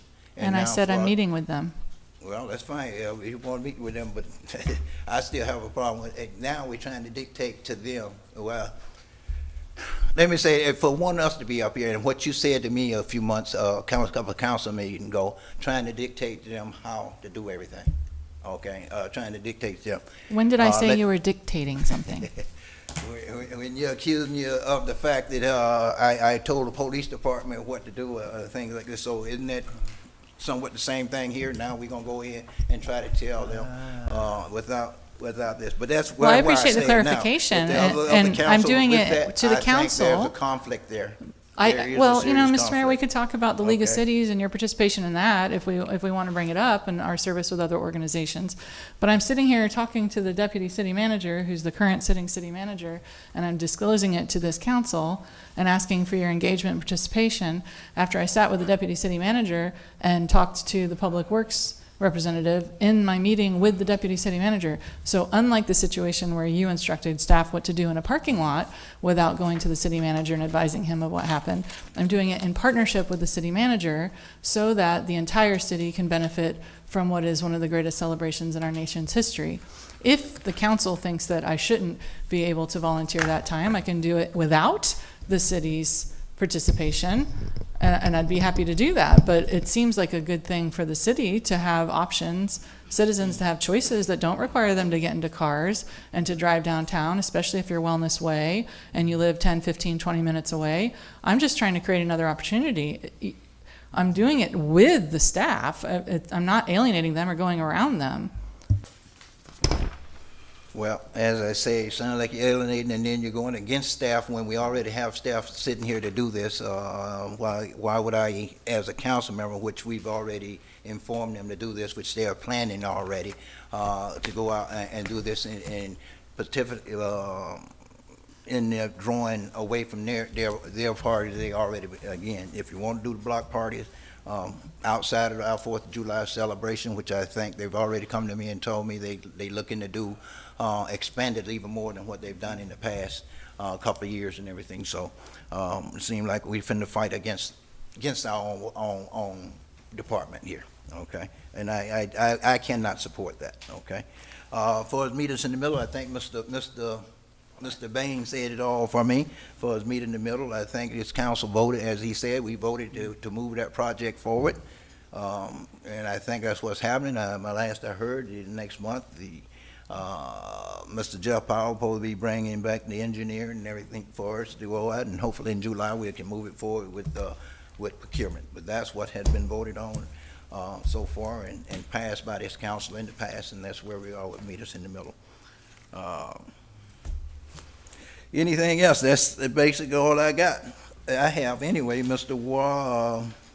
You said you took care of the CPD and no parking. Okay, thank you. Anybody else has anything else? Can I just ask a clarification question? I'm not trying to create a argument here. Is the issue that Councilmember Strange brought up, are you bringing it up, Councilmember Strange, in terms of asking for council approval or consensus in having staff be involved in planning alternative events to what's already being planned by the city? Yes. And in turn, that would mean staff involvement, funding, those types of things? Or is it you're seeking clarification as to what the process would be if this organization that you've been asked by wanted to do things, but they wouldn't be through the city? So I have been asked to be the honorary chair of the 250th celebration here in the city of Clermont by this organization. I'm excited to do it. When I mentioned it to staff today, staff was excited by the idea of it. So the natural conversation was, what could we do together? And that's what came of it. The same way that I came to you and said I was working with staff on the trails and the greenways project. So I'm advising you of conversations that staff has brought up to me and that I have brought up to staff, so that I'm not operating in the dark, but it's with the excitement of staff. And I sure hope that this council will support staff's excitement for something as monumentous as the 250th anniversary of our nation, and that we don't take an approach of we have one thing and one thing only and nothing else is supported by the city. I don't currently have an ask because I don't know where this is going to go. It is new, but I'm advising everybody from the beginning that this is what came up, and I think it's wonderful. Yes. And so I can't, I'll tell you, if the statement is, as a private citizen, I'm not permitted to celebrate our nation's 250th, that's not going to go over well. I will celebrate the 250th, and I will sing it from the rooftops, in every avenue that I have to sing it from the rooftops. But right now I don't have an ask, but I kind of think you'll hear from staff soon that they have an ask, because one of the comments that was made was, well, we had wanted to do more for the July 4th, but it wasn't in this year's budget. So I said, well, I think it's wonderful if you want to do more. So I look forward to learning more about what excites staff on this celebration that's coming up, and I will happily report that back. I'll let staff do it at the beginning so that I don't violate sunshine, but when we come to the next meeting, it's something, I may have an item on the agenda to ask for additional things. Don't know yet. Just keeping you in the loop as the situation progresses. Yeah, and I don't think you as a private citizen have any restriction on what you'd like to do with regard to celebrating or promoting something. I think if we as a council member want to take the city in a different direction or have staff involved and plan different events, I think that needs to be done in a transparent way with regard to if we're asking the staff and the city to work with an entity. I'd like to know more about that entity and know where that entity lies and who's funding this. Where I don't know who this Florida media. I'm sorry, I don't know where my notes are here on it now. New Florida Media Group is. So I just want to make sure that this is something that I'm okay with as a council member. That if we're going to do additional activities, that it's done with input and with guidance and with the sunshine of who's involved and what it's all actually about and who's it for. That's my concern. So if there's going to be something more that comes back, then I certainly would hope that it would include who this company or group is, and what their idea and plan is, so that we can decide whether or not we would want to involve staff and provide funding for any of it before it actually happens in that way. Sure. And that's why I bring it up. Ms. Strange, you're an attorney, and you have an attorney right next to you. So I would imagine that you're probably very familiar with the sunshine laws and how it not only applies to us, but especially how it applies to you. And I would think that you would never make an error in judgment where you're going to put yourself in harm's way. Yeah. So I think just bringing this up almost as like a vindictive thing of, well, look what you did to me last time, so now let me stick it to you. And I thought we had that meeting where we're not going to have this kind of infighting. And it seems like it just, the ugly head has turned around and done it again. Well, I appreciate your support. Well, my intention of bringing it up was candor and disclosure. Here's the thing is, it's my understanding that this new Florida Media is a political organization that's doing this. And so why are we sitting here entertaining the fact that we got a political group that wants to come here and throw themselves in the midst of our 4th of July celebration and use one of our council members to do it as well, okay? Bingo. And that's what I'm saying. Now, fine, if they want to go ahead and if the city say they're going to throw some ideas and everything out there, that's why I have a problem with it. Can I go out there and get other political groups to come in here and also join in and kick in our celebration and everything? That's the problem I have with it. But who said it was a political group? Because I've heard about the group, okay? Everything. This is still Clermont. It's a positive media company in Clermont. Florida Media Company. Well, I'm not going to get in it, but I do not support it and never will support it and everything. And then again, let me say this too, because my wife just reminded me, I guess, that's what she was trying to tell me, is the fact that I probably can't even be here quite at 2 o'clock on the 19th, because I know I have to have her at a medical appointment that'll go up until about 1:45, and I'll be coming from Winter Park, so I hope to be back in here by 3 o'clock, okay? But it's a medical appointment that she has to have, and it's been scheduled for a procedure and everything on the 19th, and she won't be able to drive afterwards, so I'll be there. So does 10:30 to 2 work better for you that day? Well, I have, she had to be there at 1 o'clock, And I actually have, what did she just tell me? Well, I totally forgot about it, but yeah, she has an appointment. Her appointment is at 1. Hopefully the procedure is about 45 minutes, and then I'll drive back here and be back here about 3 o'clock. Okay. So 10:30 to 12:30, would you work with your schedule for that? 12:30 would be too late. It'd take me like about at least an hour. Oh, to that's get right, there. you said it's at 1 o'clock, not Okay. 2, okay. I go back and change some other things on my schedule for Tuesday morning, and Well, what about 3:30 to 5? like I say, I'm hoping to be back here about 3 o'clock. Oh, okay. 3 o'clock. I'm Okay. hoping if everything goes right, we get it done, 45 minutes, and I'll be back here by 3 o'clock. Are you good if we go until 6 that night? I mean, it was yeah. originally scheduled for 9, so Yeah. I know it's a big change. But that's what she was trying to remind me of and everything when you called me. And I'm Okay. sorry, I did have one more thing. That's- I'm gonna have Ms. Tracy read this proclamation that was given to me, if you don't mind. Can we make sure we're clear on the timing of the workshop? Yeah. Okay. Okay. 3 o'clock. 3 o'clock, that's fine. We're at 3? I'm fine with 3. Yeah. 3, that's fine.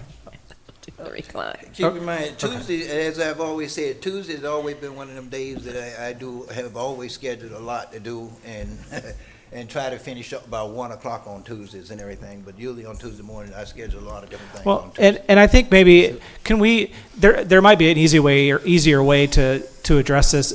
If we're gonna change the time, can we bring that up at the meeting before, rather than it just go out as an agenda or as a meeting request? Maybe that would help, because I don't recall us saying it was gonna be at 9 when we set the agenda. No. I don't know if it was on that schedule, or that sheet.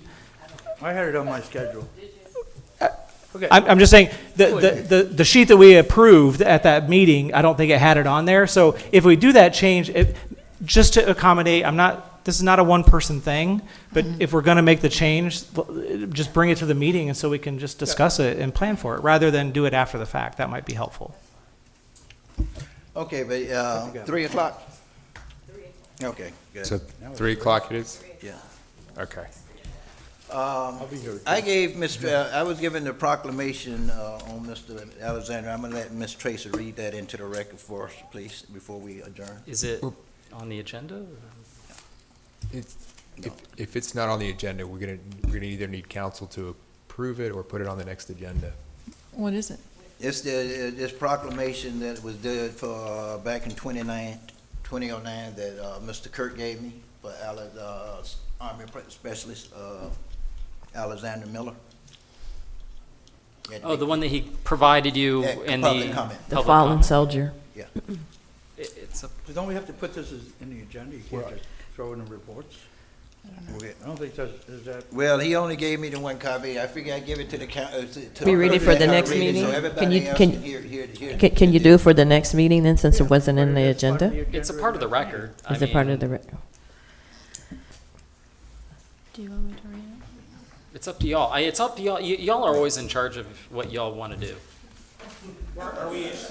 Are we issuing in the proclamation, or are we just reading it for the The record? proclamation was issued. He gave me the proclamation. Okay. He only gave me one So it's copy already of the been issued. proclamation. It was issued in 29 in honor of Alexander Miller, who also has part of Highway 50 dedicated to his name, as a veteran. You know, I think it's section right there.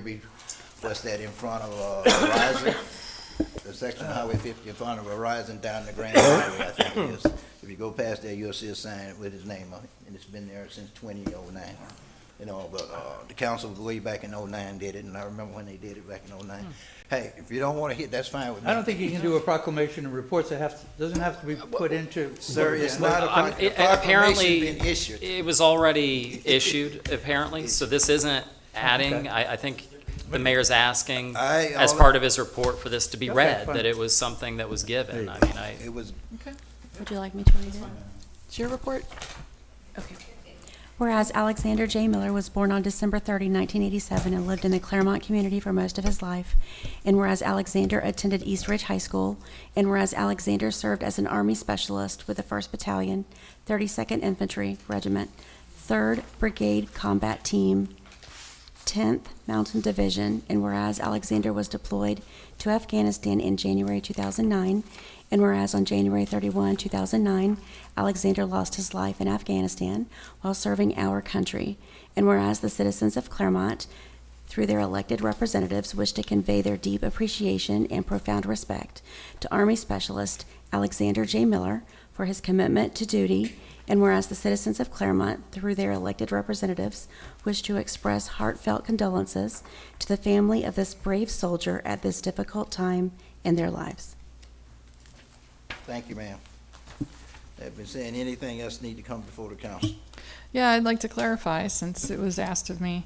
The website is america250.org, and it's America's Block Party, and that is the block party that I will confess I have not done extensive research into it. I perceived it as something that would be fun for our community and other communities to do in celebration of the 250th. If it is something that is somehow nefarious, I certainly would not want to be associated with it. So I perceive it as a nationwide activity. So. Anything else? And nothing, meeting adjourned.